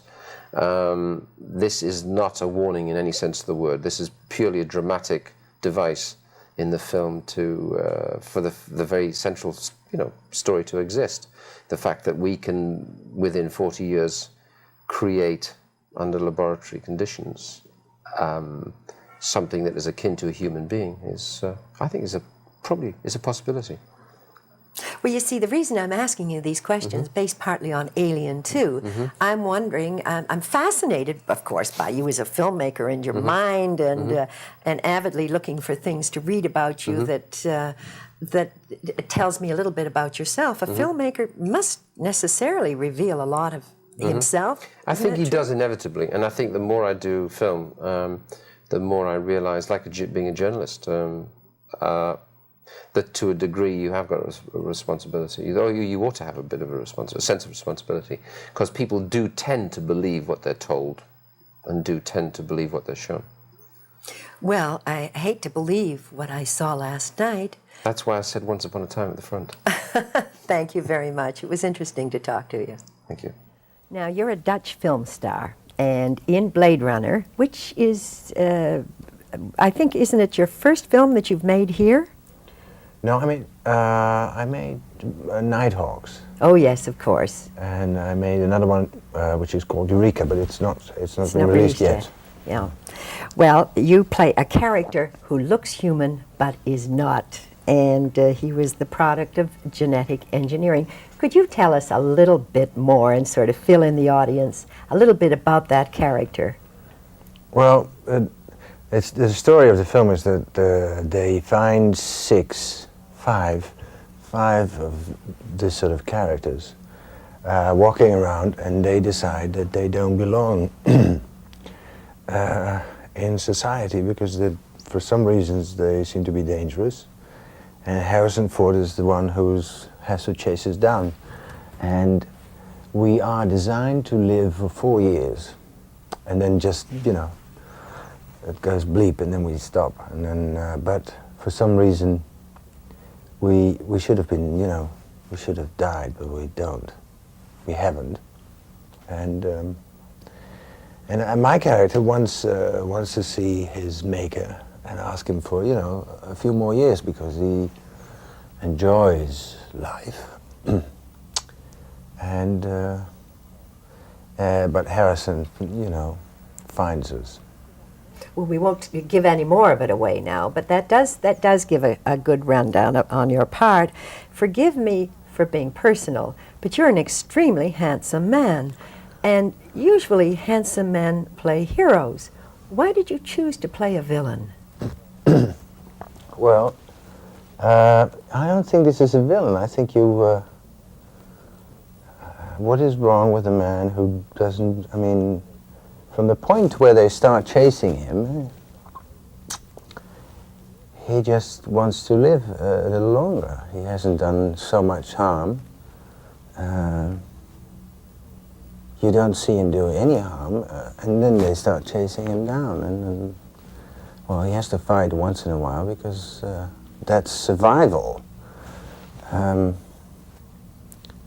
He wants... we have a different point of view then. Yes, well, it's true. You humanized him enormously, and as a matter of fact, there is some sympathy for him.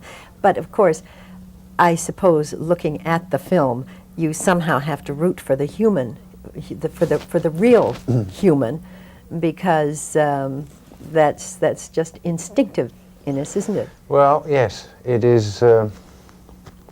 Yes, it is. But whatever part I do, I'll give it my best to make it as difficult as possible for you to, but I don't think in those terms. I think a good part is a good part. It doesn't matter what it is. And it's more or less the American market that uses me, let's say, in cold-blooded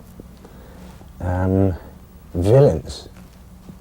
But this one is my second last one. I thought this one is slightly different, and Eureka, which I did after that, is a love story.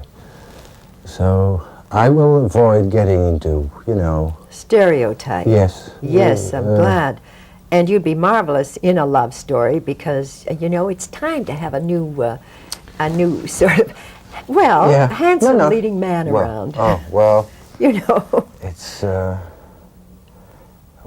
I'd like to do a comedy, either a comedy or a sort of adventurous, sort of Errol Flynn story, because I think I can handle that.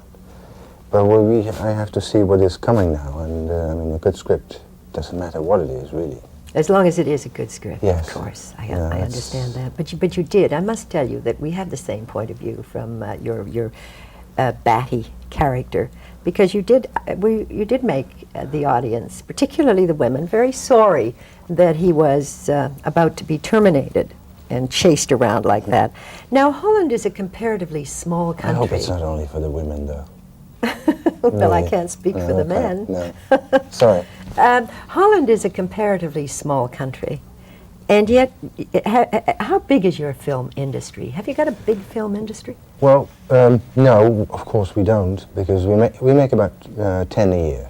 England makes about 3, I would say. Belgium makes 1 every 2 years. Germany makes about, I think, 20. Sweden about 10. You know, it's not bad, but we don't speak English. And that's probably one of the reasons that, I mean, we don't have many good filmmakers as well. Because your market is limited, because yes. It is in Dutch. You know, we have a few, and Paul Verhoeven, with whom I did quite a few films, is just one of them that is good. And that's the only reason that we really, you know, get some exposure. And, but I'd like to, I've come this far, and I'm sure I will, you know. I have left Holland, more or less, because it isn't satisfying for me anymore. I want to go on. Of course. You have a lot of great filmers and performers, and the last 2 years I've been working with them, and it's such a difference, you know, it's just such a difference to see people who really know their craft well, and it's a lesson. I suppose it comes down a lot to do with the matter of economics, doesn't it? The fact that you have an enormous audience in America and all this money pouring in. Is that it? Yes. It's a language and it's the money. And it's, I mean, America's the industry. I mean, it's for the Western world, that is. I don't know about Japan or, you know, Russia. But American is the big place where it all happens. Well, I'll tell you one thing. I was also absolutely amazed that you have such command of English. It's extraordinary. So you won't have any problem at all of that. So I suppose, just the final question, in growing up in Holland, do you all speak English as a matter of course? Well, you must have. They teach two languages in school, and it helps. I mean, all of us speak a little English. Shame on the rest of us. It's delightful. I really enjoyed talking to you. It's just, I mean, we have a lot of unfortunate things, but one of the fortunate things is that we get taught, a few languages. And good educational system. Yes. Thank you very much. I like talking to you. Thank you. You're welcome. Blade Runner takes place in the future, but at the same time it goes back to the style of the 40s, sort of. Do you think that women in the 40s had a distinctive style, and were you kind of doing your character on the style of a woman of that particular period?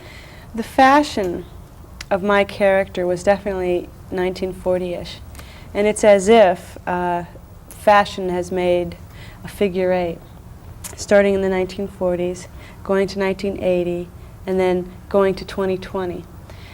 And I think the reason Ridley developed it in this way was because that sort of, the big shoulders and the big red lips and all of that goes with that made my character appropriately awesome in the beginning of the film, which was necessary because I am an executive in the Tyrell Corporation, and as the film progresses, you see my character transform into a much more vulnerable character. But you needed that 1940-ishness to begin with, very severe.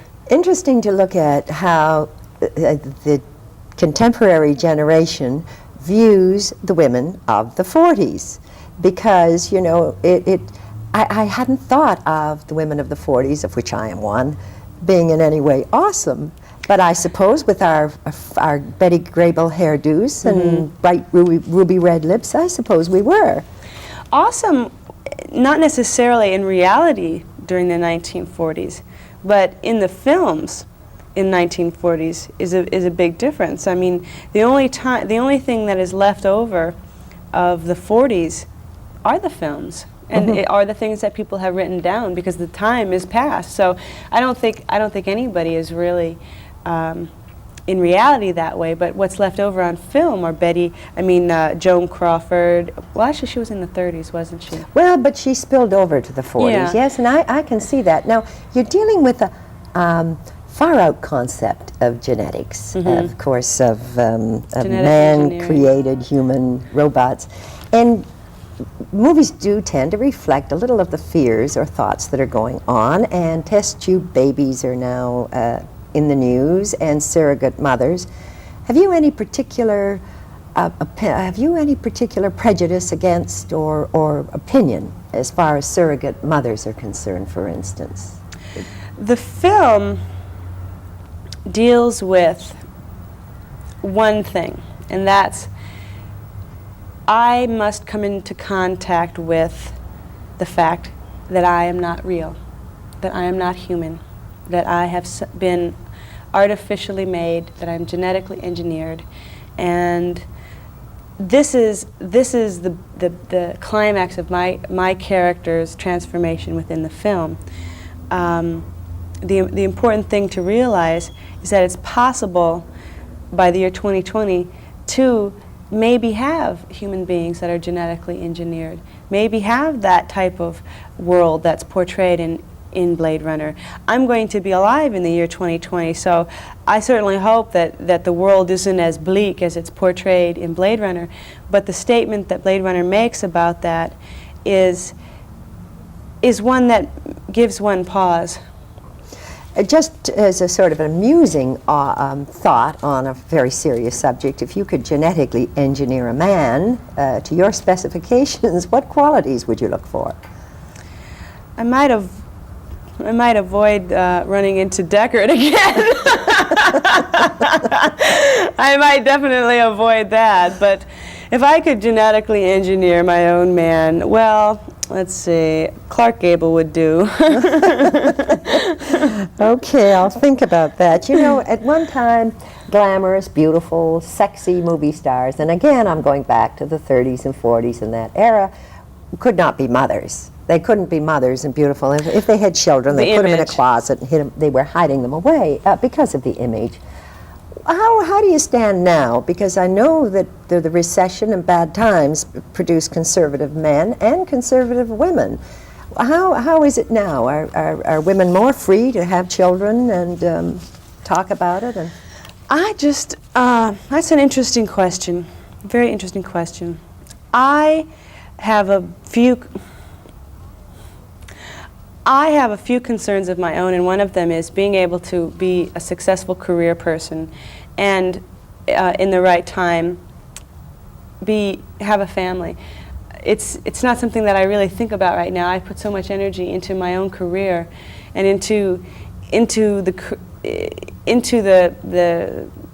concentration it takes to play characters that I figure my family will just evolve naturally, and I won't really have to waste my own time as a female on issues of whether I'm going to have a family or not, because I don't see that many men wasting their time with it, and I'm playing hardball with everyone else, and so I keep my attention pretty much right in the present. But if it came to a choice of being having a great career or having a family, if it again became difficult to combine the two, do you think that you could make a choice like that? I'll tell you, women are constantly put into the position where they're supposed to choose. Mm-hmm. They're supposed to make a choice, as if that's the ultimate opportunity available to them. For me, anything is possible. If I want something bad enough, it's going to work out for me, regardless of whether I have a career or whether I have children or whether I go to the moon. It really doesn't matter to me, because my need to do my career is very important to me, and my need to have a family is important to me, and I don't feel that one eliminates the other. Well, I love the answer. I love the answer, and I think you've given a whole new dimension to Rachel all over again. Thank you very much, Sean. You're welcome. Thank you. Well, we're sitting here talking with Rutger Hauer, who has never been to Texas, and Rutger, we have to do something about that. I'm sure we'll know what to do about it. Well, we have to get you down there to make a movie. Lots of movies shot in Texas. Would you like to make a Western? Yes, I would.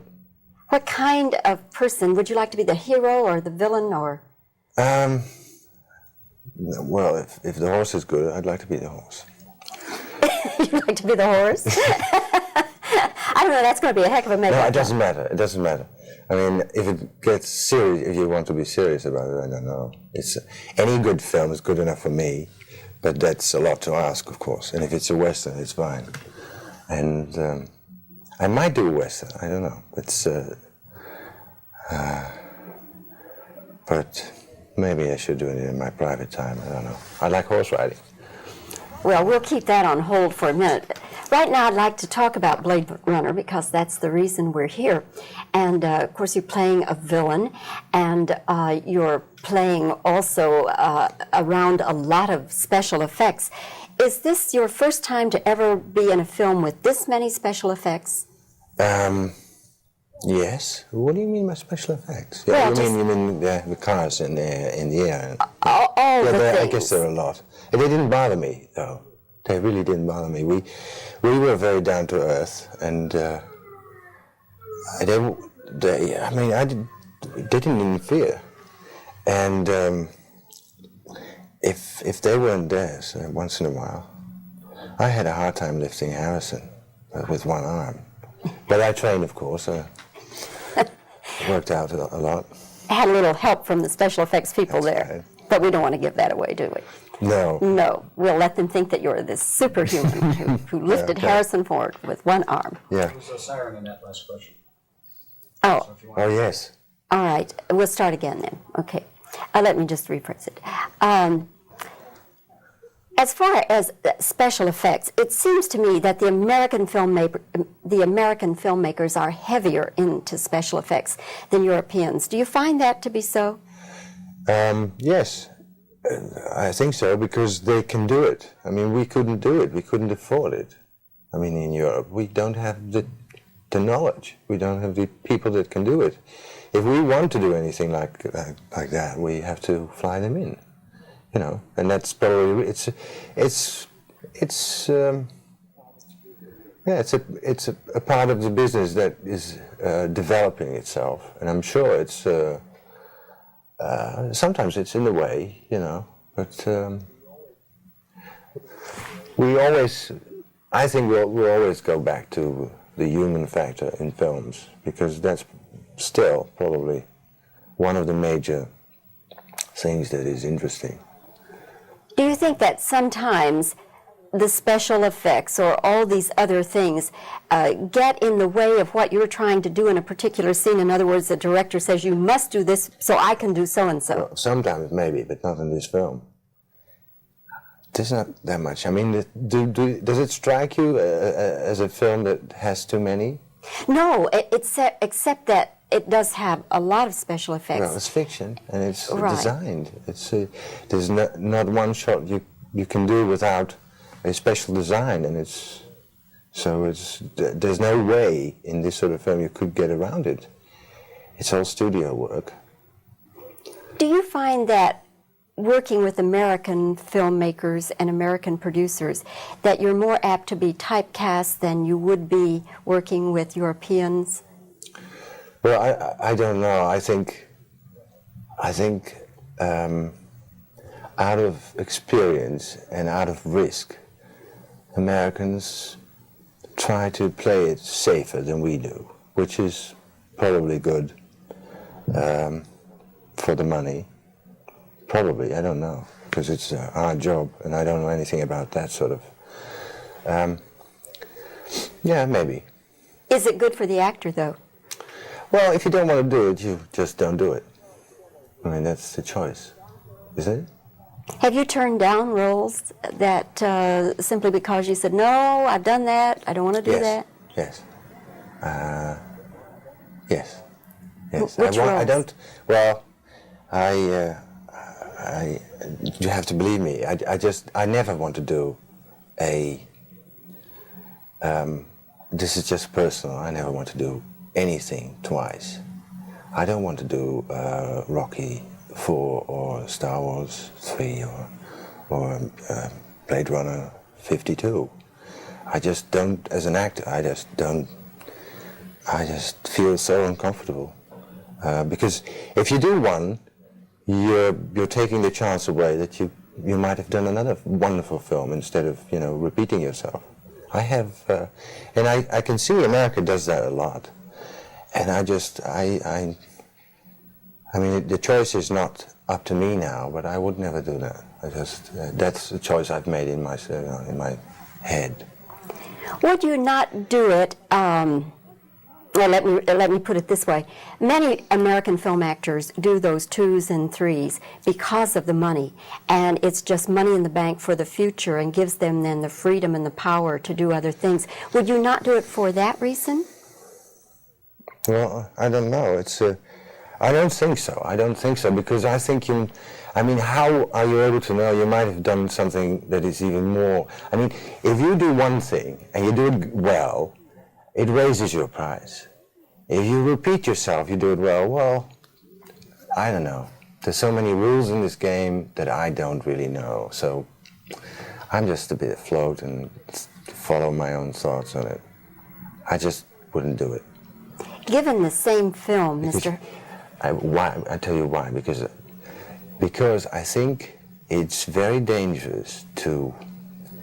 You have to develop yourself, and it goes on every day, and that's for me. So, because you are confronted every day with little things in your work, and you have to go on. If you don't, you're going to die somewhere, and it's probably earlier than you think. But that's for me. Well, I must say, Mr. Hauer, that I think you have a dynamic screen presence. I don't think you ever have to worry about being unemployed.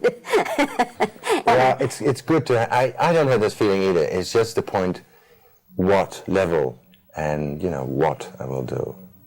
Well, congratulations thank you on very a much. really fine performance in Blade Runner. It's really great performance. Thank you. It was nice meeting you and talking with you. Thank you. Okay. Hello, this is John Tibbetts, and in the screening room today, I'm interviewing Sean Young, one of the stars of Ridley Scott's new motion picture, Blade Runner. You're also starring with Harrison Ford. Extraordinary motion picture. Did you ever have any idea you would end up after Stripes in a futuristic world of California after the year 2000, playing a most extraordinary kind of character? I would imagine that I thought that, yes, but not necessarily science fiction. Yeah. Science fiction adds a whole new dimension to filmmaking. Well, I know musical comedy seems to be an ambition of yours or a special interest. Is that true? Ambition would be more accurate. Are you saying then that some of the experience in that direction has yet to come, or are you working on it in musical comedy? I am studying dance and singing and things like that in New York City.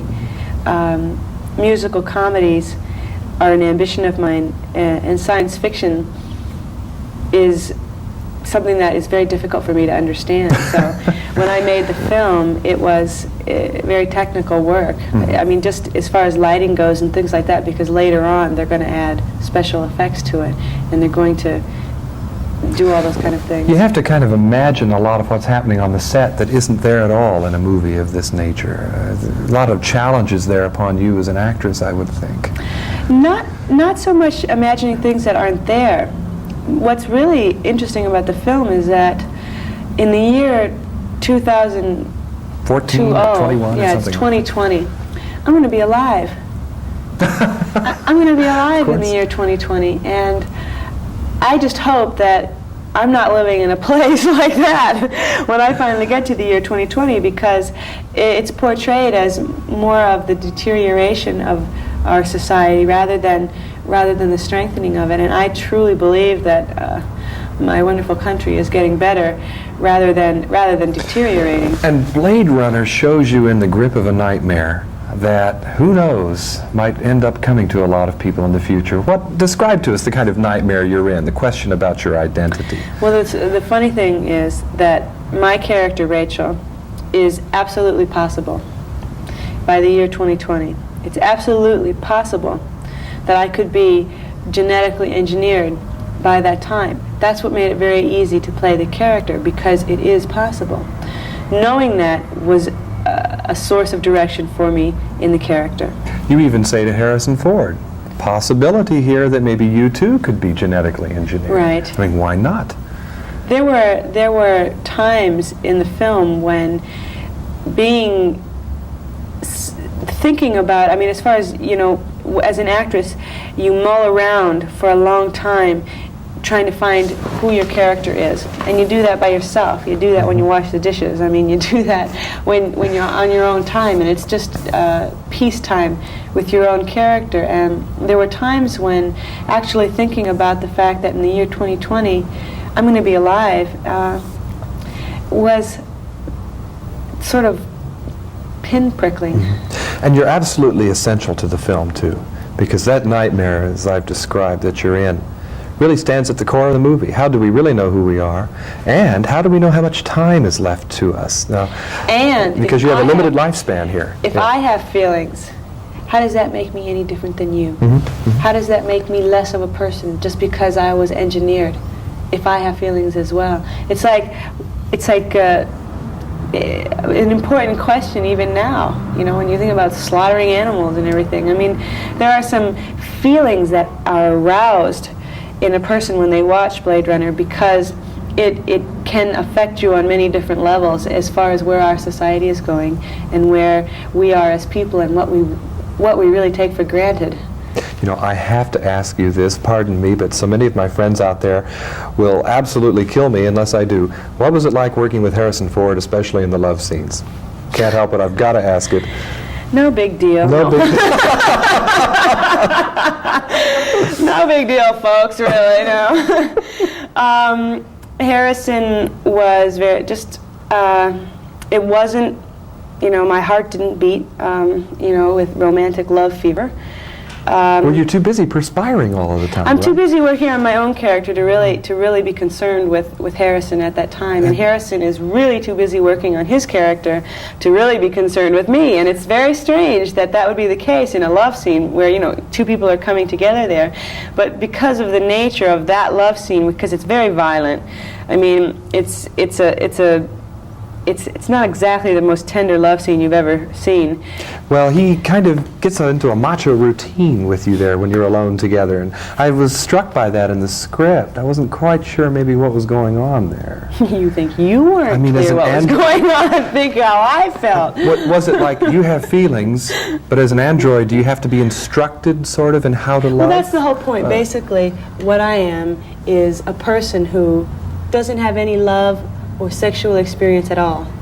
That makes me no comment on any of that. Okay. that makes me basically having no experience to draw from. So the intention of the scene was that I was running out because I was just reacting like that does not compute. You know, I just don't understand this. I'm getting out of here. For fear, and everybody encounters fear in terms of sexuality and some part of their development as a human being. And I was getting out, and the intention of the scene, the love scene, was for Harrison, for Deckard, to force me to confront my own sexuality as a human being. I think people are going to want to watch for this scene very carefully. It might even arouse some controversy. I'm curious to see what sort of general reaction we get on that.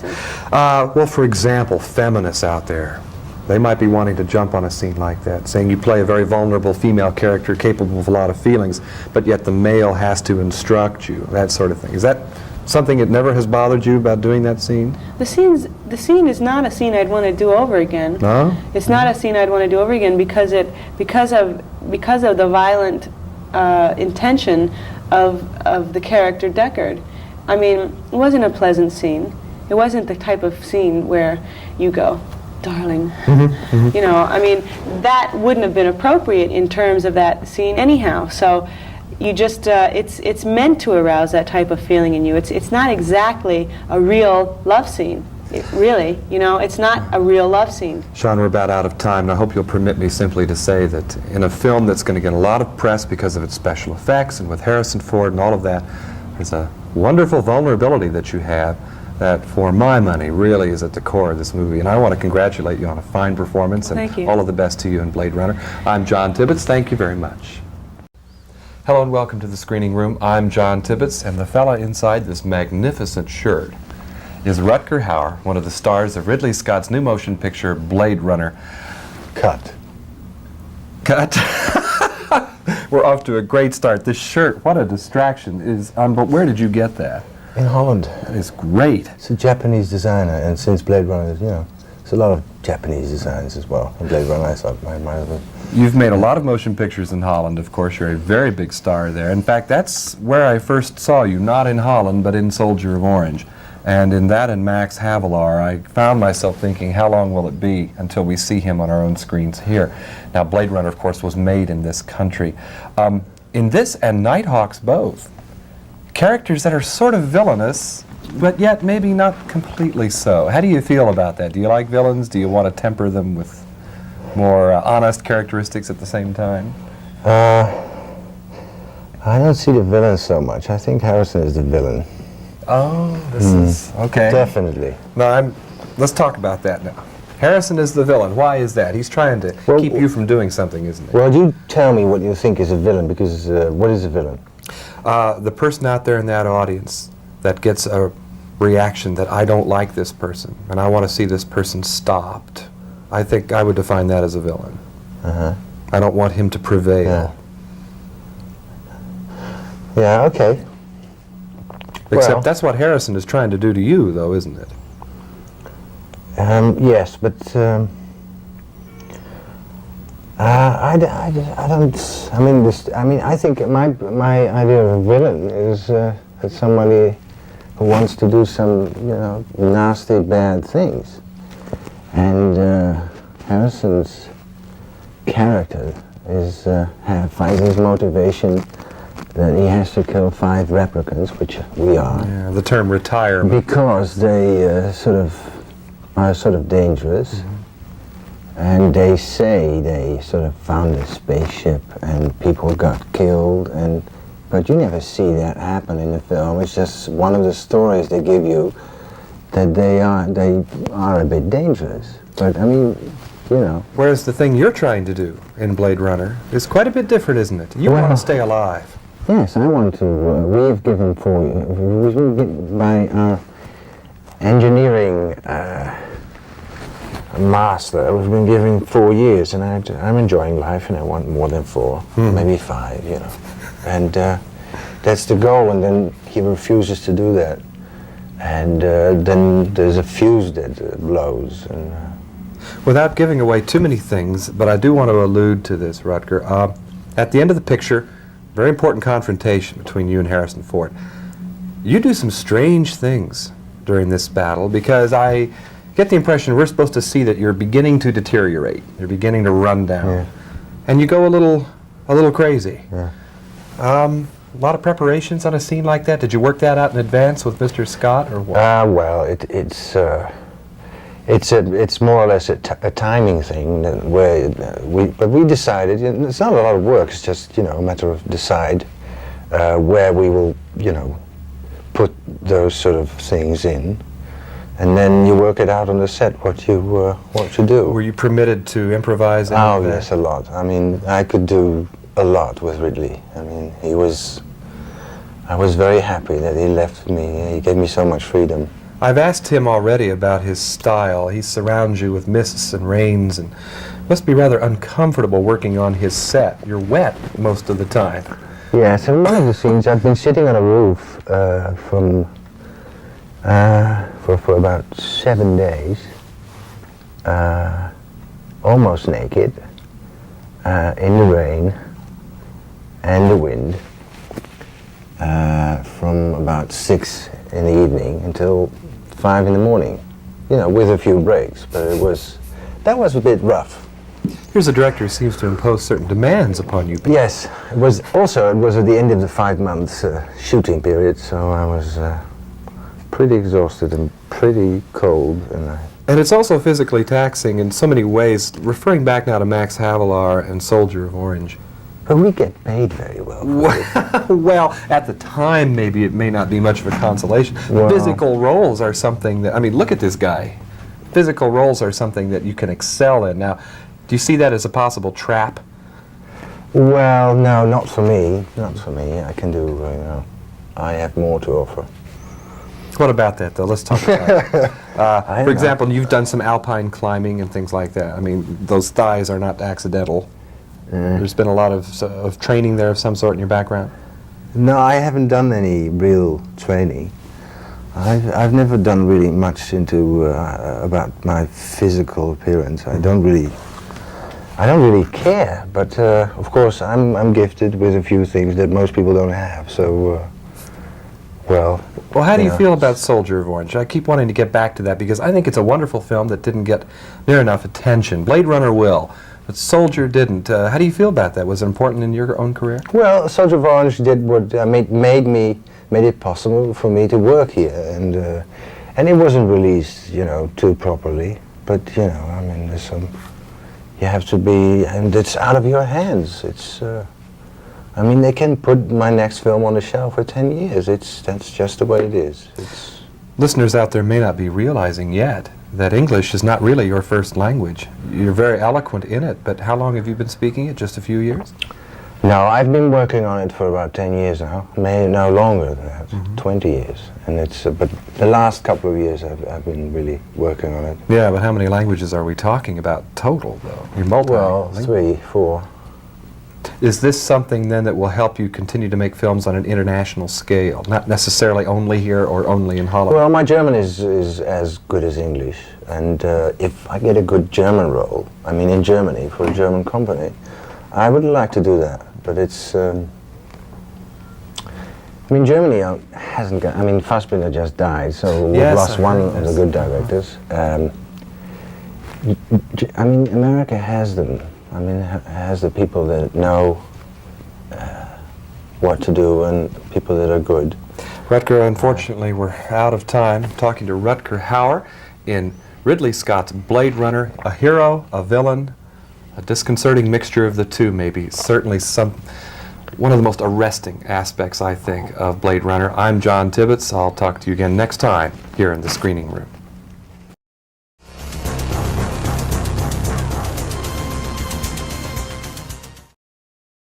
Blade Runner initially underperformed in North American theaters and polarized critics. Some praised its thematic complexity and visuals, while others critiqued its slow pacing and lack of action. Our next film is Blade Runner, a big-budget science fiction fantasy. It's also ambitious. It creates a futuristic Los Angeles in the year 2020 as the setting for a story about cops and robots. Harrison Ford stars as the cop. His assignment is to track down a group of replicants who have escaped from off-world. They're hiding out in Los Angeles. Well, what is a replicant? It's an android or artificial man or woman that looks and sounds absolutely realistic, but isn't. In the world of the future, replicants are slaves, forbidden to visit Earth, and when they come to Los Angeles, the cops go looking for them. In this scene, Harrison Ford begins to suspect that the woman he's attracted to may be more or less than human.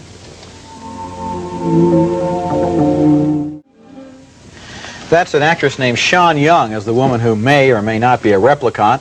This movie goes, what do you mean may or may not? Well, I don't want to, you guessed it? No kidding. Okay, fine. This movie goes through some pretty predictable paces about their forbidden love, but I was never really very interested in the characters in Blade Runner. I didn't find it convincing. Instead, what impressed me in this film were the special effects, the wonderful use of optical trickery to show me a gigantic imaginary Los Angeles, which in the vision of this movie has been turned into sort of a futuristic Tokyo. Here's a scene where Harrison Ford zips over the streets of L.A. in a squad car of the future. On course, over the landing threshold.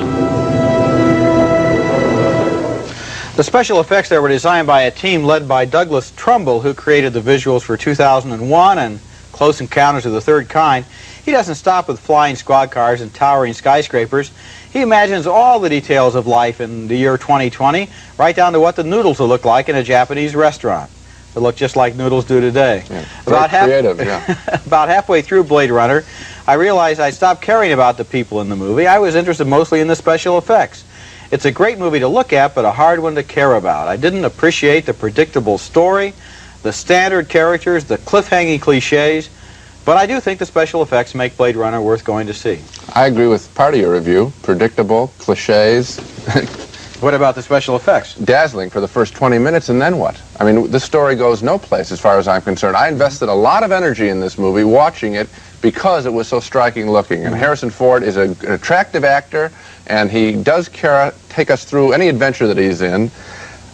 But I'm sitting there halfway through the picture saying, where is this going? And when it's over, I think I've wasted my time. I admire the special effects, but Roger, there are a lot of people in this country and in England who can do this quality of special effects, so I don't There are not a lot of people who can do this quality. Well, a handful. What I'm saying is that 5 or 6. They in and of themselves, that in and of themselves doesn't make it a film worth going to see. I'm trying to give Blade Runner a pretty specific review. I didn't believe in the story. I didn't care about the characters. On the other hand, to look at the film, the set decoration, the design, the visual conception of this Los Angeles didn't get tired for me in 20 minutes. I felt as if I were being shown a world I hadn't seen before. It was done by Ridley Scott, who made a similarly attractive looking film, an Alien, but at least they had a conventional pull you through the picture story there, a horror film. This film, I think, is a waste of time. Pretty to look at, but a waste of time. Finally, we split on Blade Runner, the futuristic drama with Harrison Ford. Roger really enjoyed the film's special effects, but where was the story? Right, let's end with Ridley Scott's Blade Runner, which opens this week in Leeds, Manchester, Sunderland and Middlesbrough. Can't use my dictionary on this one, since the film is set in 2020, and the terminology has yet to be invented. All you need to know is that a Nexus 6 replicant is a man-made man. They're equivalent in brain power to the scientists who created them, but they're distinguishable from humans in that they have no emotions and a lifespan of only 4 years. The film is set only 40 years from now, and this seems a heady leap in science, or it did, until I bought my evening paper on the way home from the movie, which had the headline, "Test Tube Babies, a Step Too Far." A Blade Runner, incidentally, is a private detective, in this instance Harrison Ford, who has to track down and kill 5 errant replicants, a game of semi-human space invaders. In their terminology, Mr. Ford doesn't kill them, he retires them. Like Smiley's people, the evil deed is coated in a cosmetic term. One of the things that's going on here is that the effects have to be more credible in a way. Close Encounters was a little fantastical at times. Star Trek was total space opera, which you could take a lot of latitude with. But a film where you're constantly cutting against this kind of real nitty-gritty, harsh reality against effects, those effects have to be that real as well. In that respect, it's pretty tricky. Is that something that Ridley, as well, in talking about this, is obviously something that is important to him, getting this run-down look? Yeah. It's not just the rundown look. I mean, Ridley is very, very articulate about what he wants to see and how he wants to see it. And it's wonderful working with him. I don't know if you've seen him working, but when we really talk about things that you can't just build like this, really gets down and draws, and he's a wonderful sketch artist. So there's a wonderful ability to communicate. You know, he's a good technical director. He knows lighting, he knows cameras, he knows lenses. He's done a lot of commercials. He has a real good, solid background in effects. How important is it that the special effects don't kind of overwhelm the picture, or that even the look of the picture doesn't overwhelm the story? I don't think it's possible for special effects to overwhelm a story if it is a strong story. There are too many films that have been made where special effects are holding up a lousy story, or poor performances, or poor direction. But as long as the direction is solid and the concept for the film is solid, the special effects can't do anything but enhance it. Douglas Trumbull, who did the special effects, talking to Alan Yentob.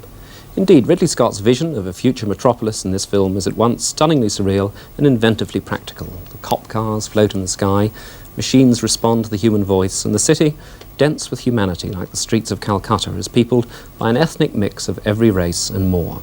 I've rarely seen a better photographed film. Jordan Cronenworth lights each face with the cunning of a great stills photographer like Avedon, and the design by Lawrence Paul and the special effects by Mr. Trumbull reek of quality. Harrison Ford now seems to have the monopoly on high-adventure tales, and when all around him is turmoil, he has the wisdom to follow the textbook of screen acting and apparently do nothing.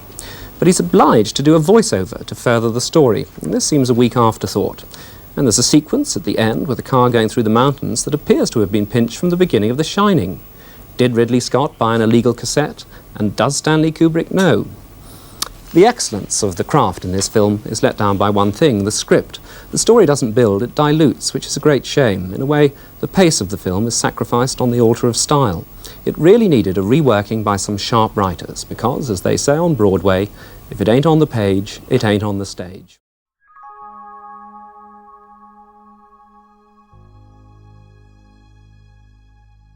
The Blade Runner soundtrack by Vangelis is a dark, melodic combination of the classic composition and futuristic synthesizers, which mirrors the film noir retro future envisioned by Scott. Vangelis, fresh from his Academy Award-winning score for Chariots of Fire, composed and performed the music on his synthesizers. Blade Runner.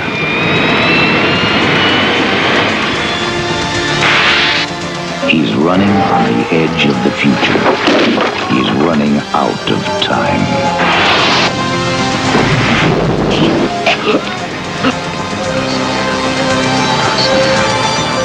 Harrison Ford. Blade Runner. Rated R. Now playing at a theater near you.